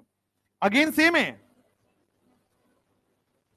बेंजल्डोक्साइम, एसिटल्डोक्साइम, बेंजल्डोक्साइम। अगर मान लो दोनों साइड H और H रोल दें तो क्या बोलेंगे? सिन फॉर्मल्डोक्साइम। एकदम बेवकूफ है। फॉर्मल्डिहाइड GI कहां शो करेगा? फॉर्मल्डिहाइड GI कहां शो करता है? तो GI नहीं शो करेगा तो क्यों बोल रहे हैं सिन और एंटी? जैसे GI नहीं होने पे सिस ट्रांस नहीं होगा, वैसे सिन एंटी नहीं होगा। तो भावनाओं में मत बहें। चलो नेक्स्ट, जल्दी से लिखो इसको एक साथ, यहीं पे रुको, अभी होल्ड करो। इसको देखो कैसे लिखते हैं। इसको आप सिन भी लिख सकते हो, इसको आप एंटी भी लिख सकते हो, दोनों ही लिख सकते हो। इसको आप सिन भी लिख सकते हो, इसको आप एंटी भी लिख सकते हो। अब सिन कैसे, एंटी कैसे? देखो OH के सेम साइड अगर है तो उसको हम लोग सिन बोलते हैं। देखो इसका नाम हम लोग लिखते हैं सिन। जो OH के सेम साइड है उसको लिखते हैं इथाइल। फिर बचा हुआ क्या हो गया? मिथाइल। और है क्या ये? कीटोक्साइड। एंटी लिखना है तो OH के अपोजिट वाले को पहले लिखो, मिथाइल। बचा हुआ क्या है? इथाइल। और है क्या ये? कीटोक्साइड। सिमिलरली OH के सेम साइड है तो क्या आ जाएगा आपके पास? फिनाइल। ये क्या हो जाएगा? ब्यूटाइल। और ये क्या हो जाएगा? कीटोक्साइड। सेम आपके पास आ जाएंगे एंटी एंटी ब्यूटाइल, फिर क्या हो जाएगा फिनाइल, और फिर क्या हो जाएगा कीटोक्साइड। तो कीटोक्साइड, अच्छा एक और बात बताओ, मान लो यहां पे मिथाइल और यहां पे मिथाइल रख दें, यहां पे मिथाइल और यहां पे मिथाइल रख दें, जीआई ही नहीं शो करेगा। सिमेट्रिकल कीटोन जीआई शो नहीं करता है। तो अगर सिन लिखना है तो ओएच के सामने वाले को पहले लिखेंगे, एंटी लिखना है ओएच के बाद वाले को पहले लिख लेंगे, ओएच के अपोजिट वाले को पहले लिख देंगे। कीटोक्साइम में सिन भी होता है एंटी भी होता है, जो ओएच के सेम साइड है वो सिन, जो ओएच के अपोजिट साइड है वो एंटी। समझ में आया? और इस केस में जहां जहां आपको एच दिख जाए ना ऑक्साइम में, वो एल्डिहाइड से बना होगा। ऑक्साइम में अगर कार्बन से एच लगा है मतलब एल्डोक्साइम है, ऑक्साइम में अगर कार्बन से एच नहीं लगा है यानी कि वो कीटोक्साइम है। तो एल्डोक्साइम और कीटोक्साइम डबल बॉन्ड तोड़ो, ऑक्सीजन लगा दो तो एल्डोक्साइम एल्डिहाइड पता लग जाएगा। तो इधर से देखो CH3CHO एसिटल्डिहाइड, तो एसिटल्डोक्साइम। ये देखो CH3CHO एसिटल्डिहाइड एसिटल्डोक्साइम। ये देखो बेंजाइल एल्डिहाइड है, ये बेंजल्डिहाइड जिसको हम बोलते हैं, बेंजल्डिहाइड PHCHO, तो बेंजल्डोक्साइम। जल्दी लिखो फटाफट से।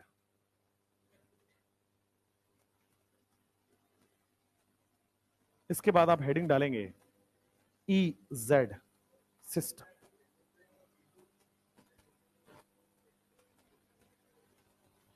ऑक्साइम में अगर H कहीं दिख जाए, H दिख रहा है मतलब वो एल्डिहाइड से बना है, H नहीं है कीटोक्साइम है।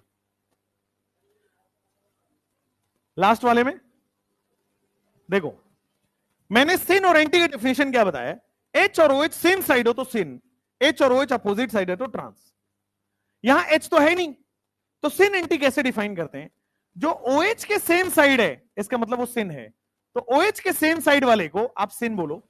क्या है OH के सेम साइड, इथाइल, बचा हुआ क्या है मिथाइल, और टोटल कीटोक्साइम है, H नहीं है तो कीटोक्साइम। सिमिलरली अगर इसको एंटी बोलना चाहते हो तो OH के अपोजिट वाले पे देखो, तो एंटी बोल दो।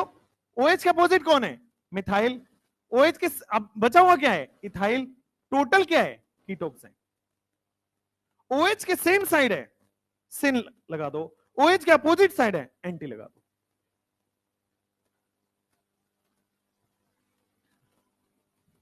सिन एंटी के बाद आप लिखो EZ सिस्टम।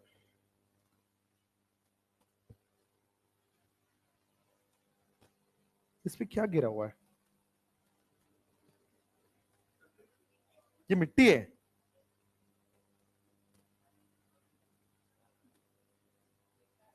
मेरा नहीं है, गधे हैं, आप ही गए, मैं क्या खेत से उठ के आता हूं मिट्टी लगा के। ये होगा सुधांशु सर का पक्का 200%। सुधांशु सर है तो 2 दिन तो क्लास होती है उनके बेचारे की। तुम लोग यार उनको पढ़ाने देते हो कि नहीं, वो गुस्सा हो जाते हैं वैसे बीच में, होते हैं ना, क्या करते हैं निकाल देते हैं, एक बार निकाल दिए थे।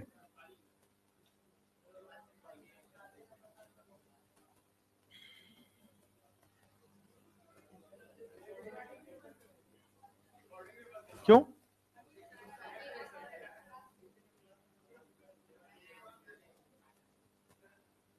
अच्छा ऐसा कुछ होता है, वैसे बहुत पोलाइट इंसान है, वैसे बियॉन्ड द क्लास वो बहुत पोलाइट है।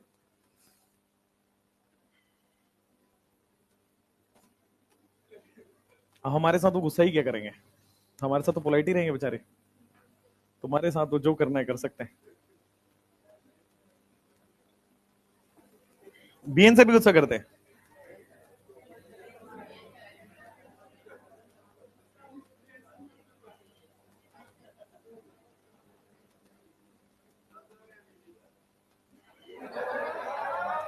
ये तुमको अलग से चॉकलेट दूंगा मैं। चलो लिखो EZ सिस्टम। हाँ इसकी स्टेबिलिटी नहीं देखनी, होता भी नहीं है। एक एक सेंटर पे लोन पेयर लग गया ना तो रिपल्सन ही नहीं लगेगा, खाली हो गया पूरा वहां पे। तो तो ये ग्रुप इधर की तरफ शिफ्ट हो जाता है, तो रिपल्सन कम लगता है यहाँ पे, इसलिए यहाँ पे स्टेबिलिटी नहीं देखते। सिस ट्रांस में ही स्टेबिलिटी आएगी, सीन एंटी इजेड में सीन एंटी में स्टेबिलिटी नहीं आएगी, इजेड में भी स्टेबिलिटी नहीं आएगी। चलो हो गया।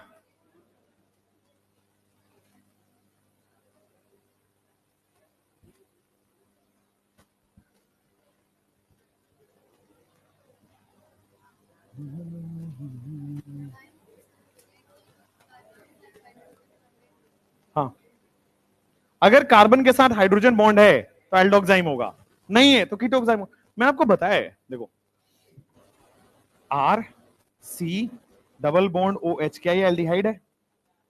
आप इसकी रिएक्शन आप कराते थे हाइड्रोक्सिल ऑक्साइन से, NH2OH से, वाटर रिमूव होता था, तो देखो सी डबल बॉन्ड NOH बनता था, तो एल्डिहाइड जब बनेगा तो H तो हमेशा आना है, और वही अगर कीटोन होता तो R और R आ जाएगा, तो कीटोक्साइम में कभी भी H नहीं आएगा।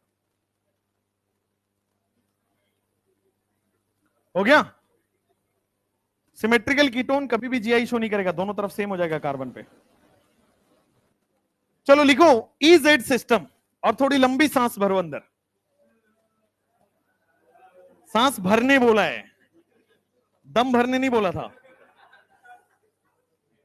ये कैसे सांस ले रहे हो भाई तुम? ये सांप पैदा हुए हो गया तुम?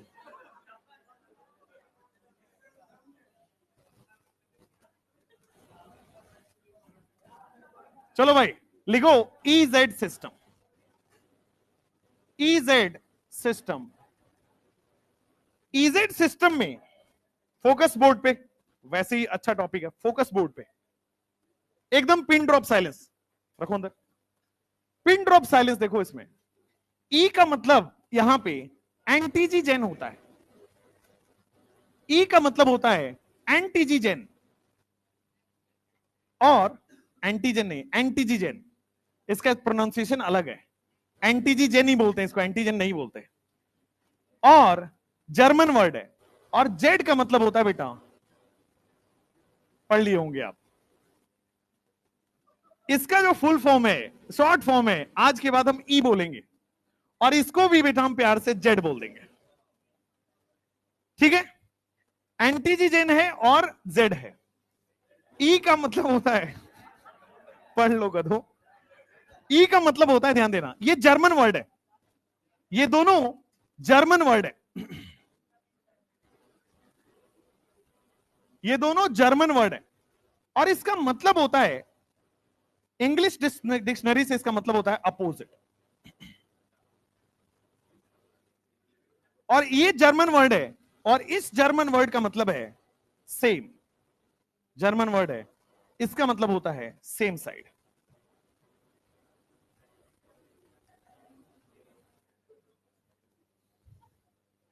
बेटा तुम्हारा आईक्यू पता है नस खोजने वाला है, तुम कंपाउंडर ही बनोगे। EZ सिस्टम में E और Z है एंटीजन, एंटीजीजेन और जुसामिन, E और Z। भाई तुम पढ़ाने ही नहीं दोगे, क्या ऐसा लग रहा है तुमको उस वर्ड में? एक साइंटिस्ट ने इतना मेहनत करके वर्ड बताया है। चलो, तो इसमें क्या होता है, कैसे आप E और Z बोलते हो, ध्यान से देखना। देखो रेस्ट्रिक्टेड रोटेशन तो होना ही पड़ेगा क्योंकि जीआई है ना। अब आपको क्या करना है, अगर हायर प्रायोरिटी ग्रुप, HP का मतलब higher priority group same side हो, तो अगर आपके पास higher priority group same side आ जाए तो इसको बोलते हैं बेटा सेम साइड क्या है, जेड। और अगर हायर प्रायोरिटी ग्रुप अगर आपके अपोजिट साइड आ जाए तो फिर इसको बोलते हैं हम ई। अगर हायर प्रायोरिटी अपोजिट, एल का मतलब, एलपी का मतलब लोअर प्रायोरिटी, एचपी का मतलब हायर प्रायोरिटी। अगर higher priority group same side आ जा रहा है जेड, अगर higher priority group opposite side आ जा रहा है ई। अभी तक सिस ट्रांस में हम लोग देख रहे थे same group same side, same group opposite side trans, lone pair same side syn, lone pair opposite side trans azo में, HNOH same side syn, HNOH opposite side trans anti उसमें oxime में। यहां पे एक अलग कॉन्सेप्ट लेके आया कि अगर आपका higher priority group same side हो तो क्या हो जाएगा, जेड, हायर प्रायोरिटी ग्रुप अगर अपोजिट साइड हो गया तो क्या हो जाएगा, ई। अब अपने को यही समझना है कि हमें कैसे पता चलेगा कौन हायर प्रायोरिटी कौन लोअर प्रायोरिटी, है ना। क्वेश्चन यही पे है कि कौन हायर प्रायोरिटी कौन लोअर प्रायोरिटी कैसे पता चला। तो उसके लिए एक रूल है, और रूल जो है वो 3 साइंटिस्ट ने बना के दिया है, ठीक है। तो इसके लिए एक रूल आता है, पहले ये क्या ही लिखोगे, पहले मैं समझाता हूं फिर लिख लेना आराम से। तो हायर प्रायोरिटी लोअर प्रायोरिटी के लिए एक रूल आता है, उस रूल को बोला जाता है बेटा CIP रूल। सुना है या, CIP रूल। और ये क्या करता है, CIP रूल प्रायोरिटी को बताता है, टू फाइंड प्रायोरिटी। हम CIP रूल क्यों पढ़ रहे हैं, टू फाइंड प्रायोरिटी। इस CIP रूल से ही आपको पता लग जाएगा कौन हायर प्रायोरिटी और कौन लोअर प्रायोरिटी है। CIP में मैं 4 लाइन लिखाऊंगा बस, इसी 4 लाइन से पूरा इजेड आपका फिनिश हो जाएगा, ठीक है। CIP में 3 साइंटिस्ट कौन कौन से हैं, कान, इनगोल्ड, प्रीलॉग। कान, इनगोल्ड, प्रीलॉग, इसी के नाम पे बेटा हम लोग CIP, 3 अलग अलग साइंटिस्ट हैं। तो कान, इनगोल्ड, प्रीलॉग रूल, इसको हम बोलते हैं CIP रूल, ठीक है। तो CIP रूल में कैसे आप प्रायोरिटी को डिसाइड करते हो, तो तीनों साइंटिस्ट ने मिलकर एक एक रूल बनाया हुआ है प्रायोरिटी के लिए। सबसे पहला प्रायोरिटी ये है, सबसे पहला रूल ये कहता है कि डायरेक्टली अटैच एटम देखना है, डबल बॉन्ड से डायरेक्टली अटैच एटम देखो, और डबल बॉन्ड से डायरेक्टली अटैच एटम के पास जिसका एटॉमिक नंबर ज्यादा उसकी प्रायोरिटी ज्यादा। देखिए ध्यान से, डबल बॉन्ड से डायरेक्टली अटैच एटम को देखना है, जिसका एटॉमिक नंबर ज्यादा उसकी प्रायोरिटी ज्यादा, और जिसका एटॉमिक नंबर कम उसकी प्रायोरिटी कम। जैसे मान लो आपके पास C डबल बॉन्ड C है, यहां पे F है, यहां पे Cl है, यहां पे OH है, यहां पे NH2 है। देखो सिस ट्रांस डिफाइन है नहीं, देखो C90 डिफाइन है नहीं, तो मजबूरी में मुझे EZ करना पड़ेगा, और EZ हर जगह डिफाइन है। EZ आप सिस ट्रांस में भी लगा सकते हो, EZ C90 में भी लगा सकते हो। EZ ऐसा सिस्टम है जो सारे GI पे एप्लीकेबल है। अभी मैं EZ सिस ट्रांस में भी लगा के बताऊंगा, EZ C90 में भी लगा के बताऊंगा, ठीक है। सबसे पहले आपको क्या करना है, EZ के लिए रूल नंबर 1 ये कहता है डबल बॉन्ड से डायरेक्टली अटैच एटम के पास जाऊं। तो क्या डबल बॉन्ड से डायरेक्टली अटैच एटम F दिख गया मुझे, डबल बॉन्ड से डायरेक्टली अटैच एटम, यहां पे ये Cl दिख गया आपको सब लोगों को, डबल बॉन्ड से डायरेक्टली अटैच एटम F और Cl दिख गया। यहां पे डबल बॉन्ड से डायरेक्टली अटैच एटम O है क्या, यहां पे डबल बॉन्ड से डायरेक्टली अटैच एटम N है क्या। कहता है डबल बॉन्ड से डायरेक्टली अटैच एटम को देखिए, more atomic number is more priority. इन दोनों में एटॉमिक नंबर किसका ज्यादा है, तो इसका प्रायोरिटी ज्यादा हो गया, बाकी को भूल जाओ, लोअर प्रायोरिटी लिखने की जरूरत नहीं है। इन दोनों में एटॉमिक नंबर किसका ज्यादा है, हायर प्रायोरिटी। क्या बोल देंगे, ई सिस्टम है ये। रूल नंबर 1 क्लियर है, डबल बॉन्ड से डायरेक्टली अटैच एटम के पास जाओ, जिसका एटॉमिक नंबर ज्यादा उसकी प्रायोरिटी ज्यादा। सेम क्वेश्चन अगर मैं ऐसे देता हूं, C double bond C, H लगा है, OH लगा है, Cl लगा है, और यहां पे लगा है Br। डबल बॉन्ड से डायरेक्टली अटैच एटम के पास जाओ, यहां क्या है H, यहां क्या है ऑक्सीजन, एटम के पास जाना है। आप ऐसे नहीं कर सकते H और OH है, नो, एटम कौन है H, एटम कौन है ऑक्सीजन। इन दोनों में एटॉमिक नंबर किसका ज्यादा है, तो क्या प्रायोरिटी इसकी ज्यादा हो गई। यहां पे एटम कौन है क्लोरीन, यहां पे एटम कौन है ब्रोमीन, एटॉमिक नंबर किसका ज्यादा है, तो क्या ये Z हो गया। रूल नंबर 1 क्लियर है। रूल नंबर 1 ये है, you have to see directly attach atom with double bond. Double bond से डायरेक्टली अटैच एटम के पास देखना है, जिसका एटॉमिक नंबर ज्यादा उसकी प्रायोरिटी ज्यादा। अब इसी को इंग्लिश बना के लिख लीजिए। रूल नंबर 1, 4 रूल है, पहला रूल मैं आपको लिखवा रहा हूं। Rule number 1, rule number 1, priority is directly proportional to atomic number. Priority किससे डिसाइड होगा, एटॉमिक नंबर से। Priority is directly proportional to atomic number of atom directly attach to sp2 carbon. वैसे एटम को देखना है जो directly attach to sp2 carbon हो। sp2 carbon से डायरेक्टली अटैच एटम के पास जाइए, sp2 कार्बन से डायरेक्टली अटैच एटम के पास गए, उसके बाद more atomic number more priority. बोलो क्लियर हुआ नहीं हुआ, more atomic number has more priority. जैसे आप क्वेश्चंस करेंगे इसमें अच्छे खासे।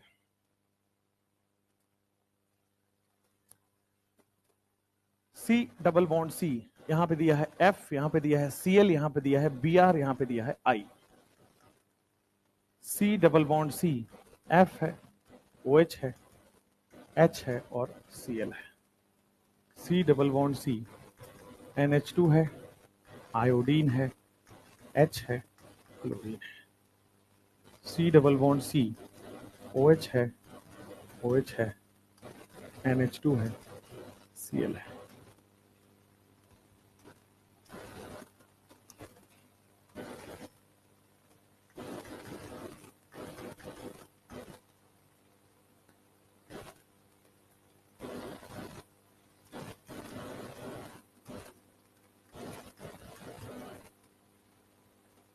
देखो आपके सामने 4 एग्जाम्पल दिए गए, 5। सबसे पहले देखो ध्यान से बोर्ड पे, सबसे पहले sp2 कार्बन आपको चमक गया। sp2 कार्बन से कोई लेना देना नहीं है। sp2 कार्बन से डायरेक्टली अटैच एटम को देखो, किधर एटॉमिक नंबर ज्यादा है? क्लोरीन। तो क्या ये हायर प्रायोरिटी हो गया? इधर किधर है? आयोडीन के पास है, तो एटॉमिक नंबर इसकी ज्यादा है, इसकी हायर प्रायोरिटी। क्या बोल दें? जेड सिस्टम हो गया। वो वाले क्यों क्या बोलोगे? देखो एफ और OH में प्रायोरिटी किसकी ज्यादा है? एफ की भाई। मोर atomic number, more priority. Oxygen और फ्लोरीन में एटॉमिक नंबर किसका ज्यादा है? फ्लोरीन का। इसमें किसका एटॉमिक नंबर ज्यादा है? तो क्या इसकी प्रायोरिटी ज्यादा हो गई? क्या बोल सकते हैं इसको? ई सिस्टम बोल सकते हैं। नेक्स्ट, यहां पे देखो N है और I है, किसका एटॉमिक नंबर ज्यादा है? तो क्या हायर प्रायोरिटी इसको दे दूं? इधर H और Cl है, हायर प्रायोरिटी Cl को दे दूं? दोनों सेम साइड हो गया, जेड सिस्टम हो गया। ये वाला बताओ, N लगाए Cl लगाए, N लगाए Cl लगाए, ऑक्सीजन लगाए Cl लगाए, तो क्या ये जेड सिस्टम हो गया? इन दोनों में बताओ, क्या Br को हायर प्रायोरिटी मिल जाएगा? इसको हायर प्रायोरिटी मिल जाएगा? ई सिस्टम हो जाएगा? तो ये क्वेश्चन तो बड़ी आसान है और ये नहीं आएगा, ठीक है? बट रूल नंबर 1 पढ़ना है। लिखो रूल नंबर 2, पहले ये नोट डाउन कर लो।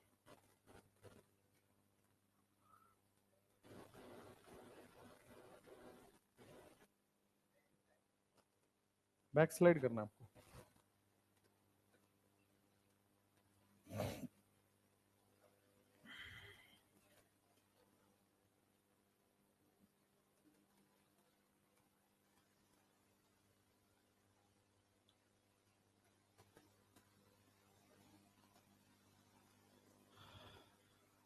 देखो बाहर का नाम कितना अच्छा होता है यार, इन गोल्ड, नाम में गोल्ड है। कान, हमारे यहां का नाम देख रहे हो? छोटू, गोलू।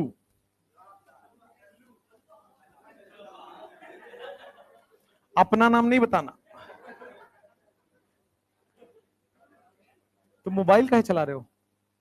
मोबाइल नीचे रखो।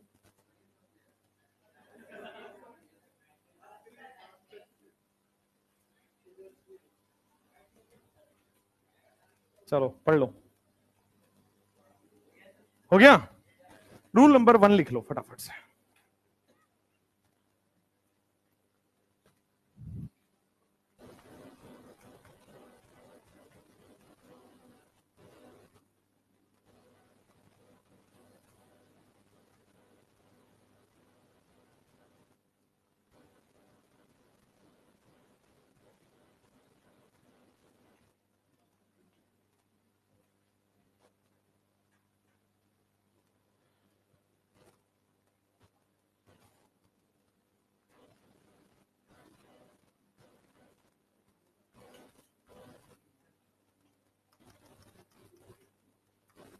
हो गया क्या?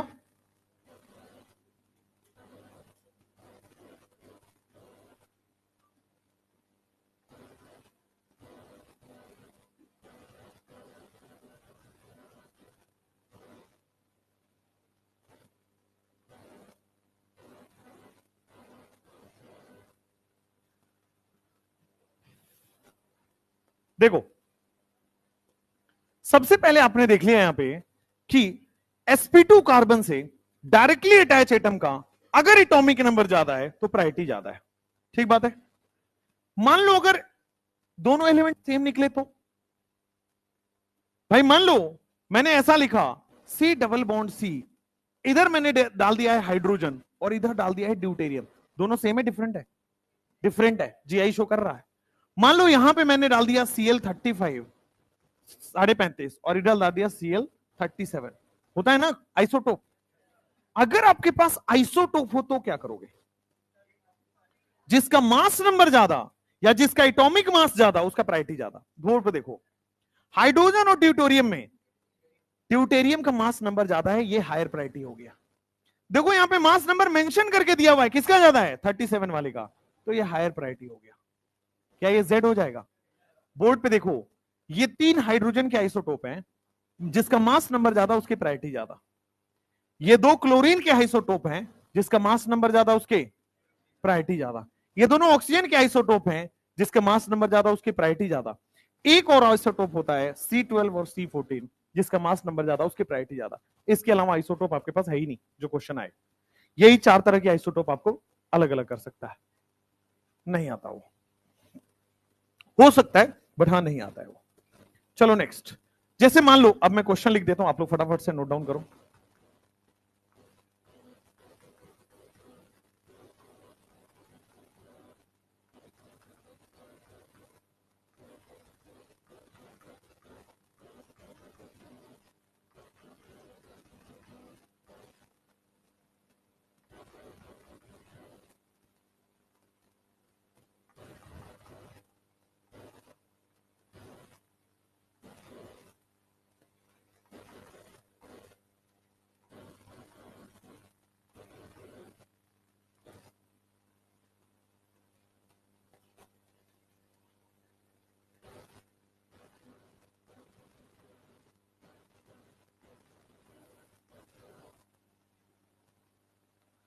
रूल नंबर 2 देखो बोर्ड पे, चलो लिख लो फटाफट से पहले।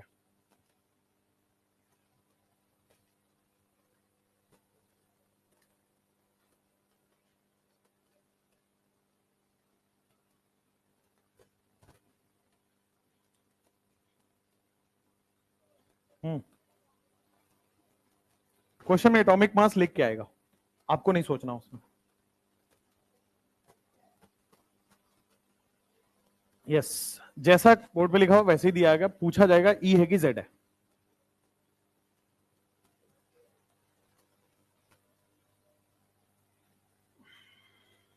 अभी तक इजेड समझ आ रहा है? रूल नंबर 3 तक आएगा, रूल नंबर 4 तक भी आएगा, टेंशन मत लीजिए, बट थोड़ा सा दिमाग खोल के रखना है। इजी तो है ना?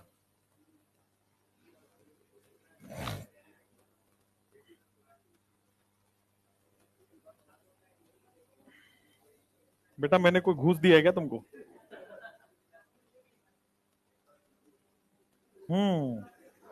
चॉकलेट ले गई मानेगा।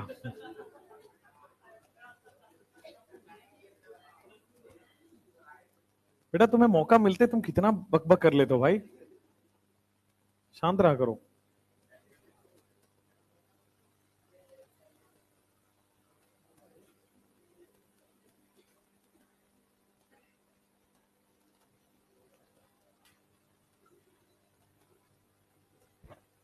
मैं 2020 में पटना छोड़ा था, सोचा था कभी वापस नहीं आऊंगा।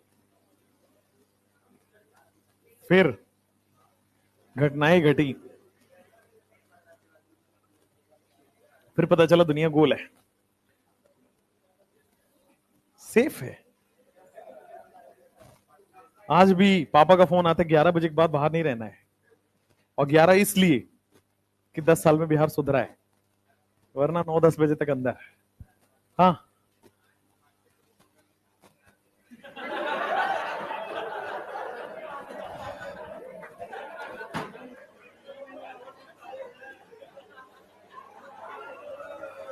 ये कहां से क्या लॉजिक था भाई इसको बोलने का? चलो यहां आओ भाई, यहां आओ, बेचारा सताया हुआ है, इधर आओ। क्या ये दोनों एटम सेम लग रहे हैं? अगर डायरेक्टली अटैच एटम सेम है तो मास नंबर देख लो, जिसका मास नंबर ज्यादा है, इसका 16 इसका 18 है, हायर प्रायोरिटी आ जाएगा। इधर देखो हाइड्रोजन है और ट्रिशियम है, ट्रिशियम की प्रायोरिटी ज्यादा।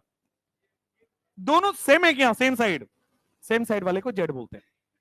नेक्स्ट, इन दोनों में देखो यहां कार्बन है, यहां पे ट्रिशियम है, किसको प्रायोरिटी ज्यादा मिलेगी? मोर एटॉमिक नंबर देख लो। जब आपका एटम सेम हो तब तो मास नंबर देखोगे, यहां एटम सेम नहीं है, एटॉमिक नंबर देखो, हायर प्रायोरिटी। यहां पे एटम सेम है या डिफरेंट? मोर एटॉमिक नंबर देखोगे, फास्फोरस को मिलेगा, जेड हो जाएगा। उधर देखो एटम सेम है, carbon directly attach atom carbon, mass number किसका ज्यादा है? नीचे वाले का। इधर क्या एटम सेम है डिफरेंट है? तो एटॉमिक नंबर देखोगे ना, किसका एटॉमिक नंबर ज्यादा है? तो क्या ये ई हो जाएगा? सिंपल है, इसमें बहुत ज्यादा वेरिएशन आ नहीं सकता। अगर एटॉमिक नंबर सेम है तो ही आपको देखना है मास नंबर, अदरवाइज ये देख लेना। ये देखो जनरली कंफ्यूज होते हैं लोग यहां पे, ठीक है ना। रूल नंबर 3,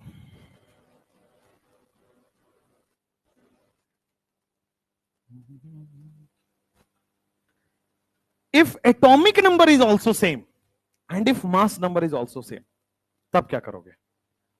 अगर एटॉमिक नंबर भी सेम आ गया और मास नंबर भी सेम आ गया डायरेक्टली अटैच एटम का, उस केस में क्या करते हो?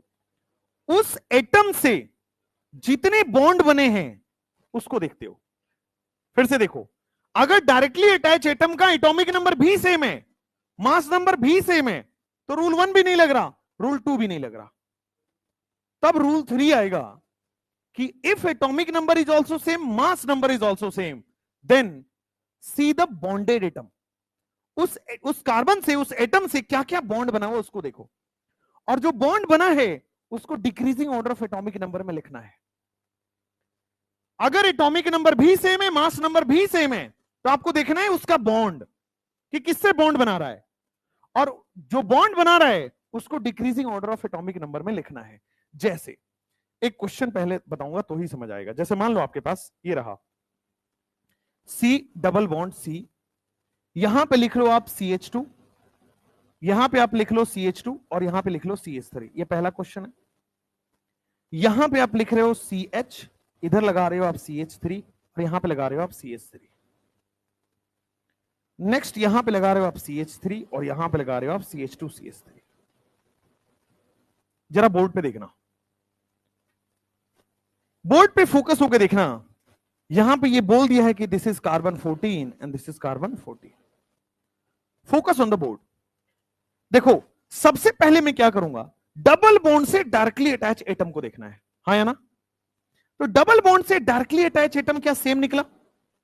तो चेक किया कि मास नंबर डिफरेंट हो जाए तो ज्यादा मास नंबर वाले को प्रायोरिटी दे देंगे, बट पता चला मास नंबर भी सेम है, एटॉमिक नंबर भी सेम है, मास नंबर भी सेम है। तो आपको क्या देखना है, ये कितने बॉन्ड बनाया है? 3। किस किस से बनाया है? तीनों हाइड्रोजन को लिख दो। अगर डिफरेंट डिफरेंट एटम से बॉन्ड बनाया होता तो decreasing order of atomic number में सजाते। फिर से समझना, ये वाला दोनों सेम निकला था, तो ये कितने बॉन्ड बनाया है? 3 बॉन्ड बनाया है, एक कार्बन 2 हाइड्रोजन से बनाया है, डिक्रीजिंग ऑर्डर में सजाओ। समझ में आया? अब देखो कंपेयर करो, H को प्रायोरिटी दोगे या CH को प्रायोरिटी दोगे? जिधर एटॉमिक नंबर ज्यादा उधर प्रायोरिटी। समझ में आया? नेक्स्ट इधर आओ, क्या ये डायरेक्टली अटैच एटम दिख रहा है? किसी को ये तो नहीं लगा हाइड्रोजन जुड़ा हुआ है? हाइड्रोजन कभी भी 2 बॉन्ड नहीं बना सकता। देखो ये आपके पास बन गया कार्बन, ये डायरेक्टली अटैच एटम यहां भी कार्बन ही है। अच्छा दोनों सेम आ गया, एटॉमिक नंबर भी सेम, मास नंबर भी सेम, तो फिर क्या देखना है? इसके बॉन्ड। ये किससे किससे बॉन्ड बना रहा है? 2 हाइड्रोजन 1 कार्बन, तो CH लिख दे decreasing order of atomic number में। यहां देखो 2 कार्बन 1 हाइड्रोजन बना रहा है, तो इसको भी डिक्रीजिंग ऑर्डर में लिख लो। किधर ज्यादा प्रायोरिटी मिल रही है? तो क्या बोल दोगे? समझ में आया? Higher priority same side Z है। If directly attach atom has same atomic number same mass number, then see the bond. ये किससे किससे बॉन्ड बनाया हुआ है, and arrange bonded atom in decreasing order of atomic number. English बड़ा है but क्या अप्लाई कर पाओगे? Rule number 3, if atomic number and mass number is same, if atomic number भी सेम है और मास नंबर भी सेम है, if atomic number and mass number is same, then write bonded atom, write bonded atom in decreasing order of atomic number, then write bonded atom in decreasing order of atomic number, then write bonded atom in decreasing order of atomic number, and then decide priority.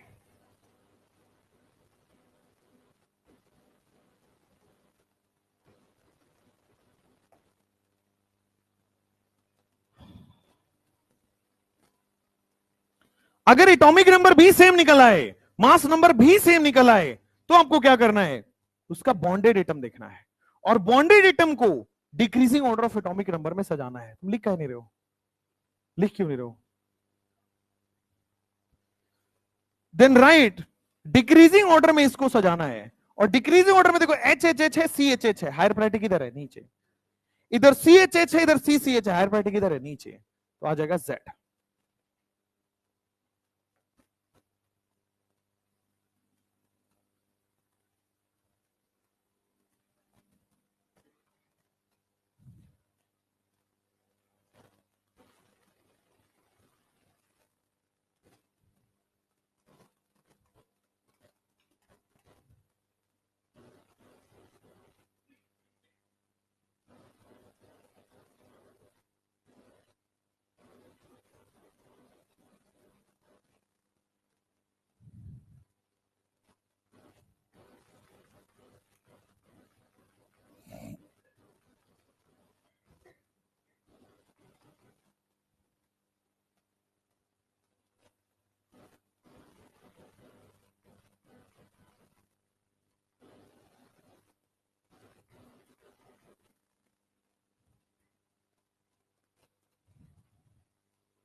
हो गया?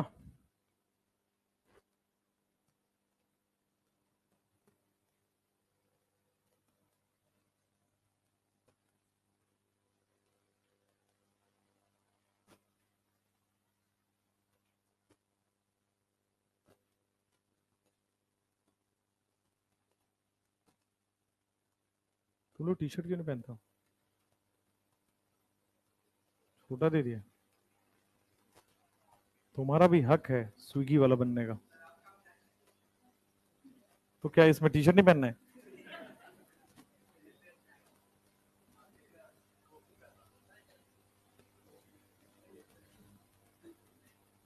चलो board पे देखो, board पे देखो, जो question हमने दिया है उस पे देखो।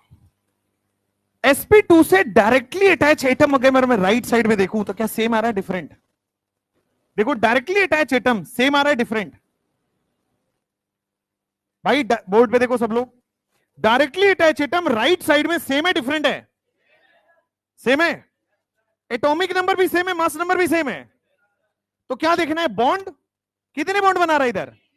तो 3 बॉन्ड बना रहा है, तो 3 हाइड्रोजन को ऐसे ही रख दिया। नीचे कितने बॉन्ड बना रहा है? 3 बना रहा है।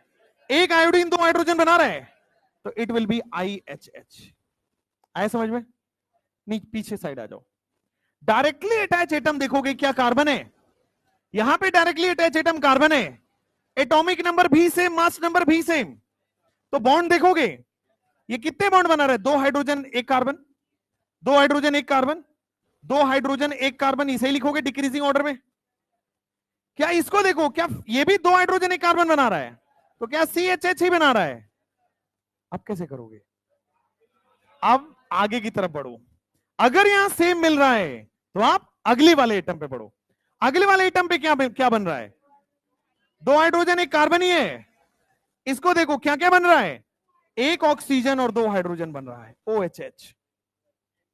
आए समझ में? अब देखो इन दोनों में किसकी प्रायोरिटी ज्यादा होगी, आयोडीन आ गया हायर प्रायोरिटी, इन दोनों में तो सेम है, इन दोनों में किसकी होगी, नीचे वाले की हायर प्रायोरिटी। क्या इसको Z बोल दूं, लगे यहां तो उसको करते हैं। इधर देखो बोर्ड पे ही लेफ्ट हैंड साइड में ये O18 है और ये O16 है, कौन ज्यादा प्रायोरिटी होगी, ये हो जाएगा, भले ही आगे कार्बन लगाओ कुछ भी लगाओ फर्क नहीं पड़ता। नेक्स्ट, ये कार्बन 14 है और ये कार्बन 14 है, सेम आ गया, सेम आ गया तो क्या करते हैं, बॉन्ड देखते हैं। अब वो ऊपर वाला बॉन्ड किससे किससे बना हुआ है, 2 हाइड्रोजन 1 कार्बन से बना हुआ है, तो इसको डिक्रीजिंग ऑर्डर में लिख दो, 2 हाइड्रोजन 1 कार्बन को CHH, है ना। नीचे वाले से पूछो क्या वो भी 2 हाइड्रोजन 1 कार्बन से बना हुआ है, 2 हाइड्रोजन 1 कार्बन यानी कि CHH, सेम हो गया। अगर सेम हो गया तो आगे बढ़ेंगे, आगे बढ़ते हैं। आगे बढ़ोगे तो क्या तीनों हाइड्रोजन से बना हुआ है, HHH, यहां पे आओगे तो आगे की तरफ देखो कितना बन रहा है, 1 कार्बन 2 हाइड्रोजन बन रहा है, CHH। किसको प्रायोरिटी मिल गई, क्या ये हायर प्रायोरिटी हो गया, तो क्या ये सिस्टम E है, ये सिस्टम E है।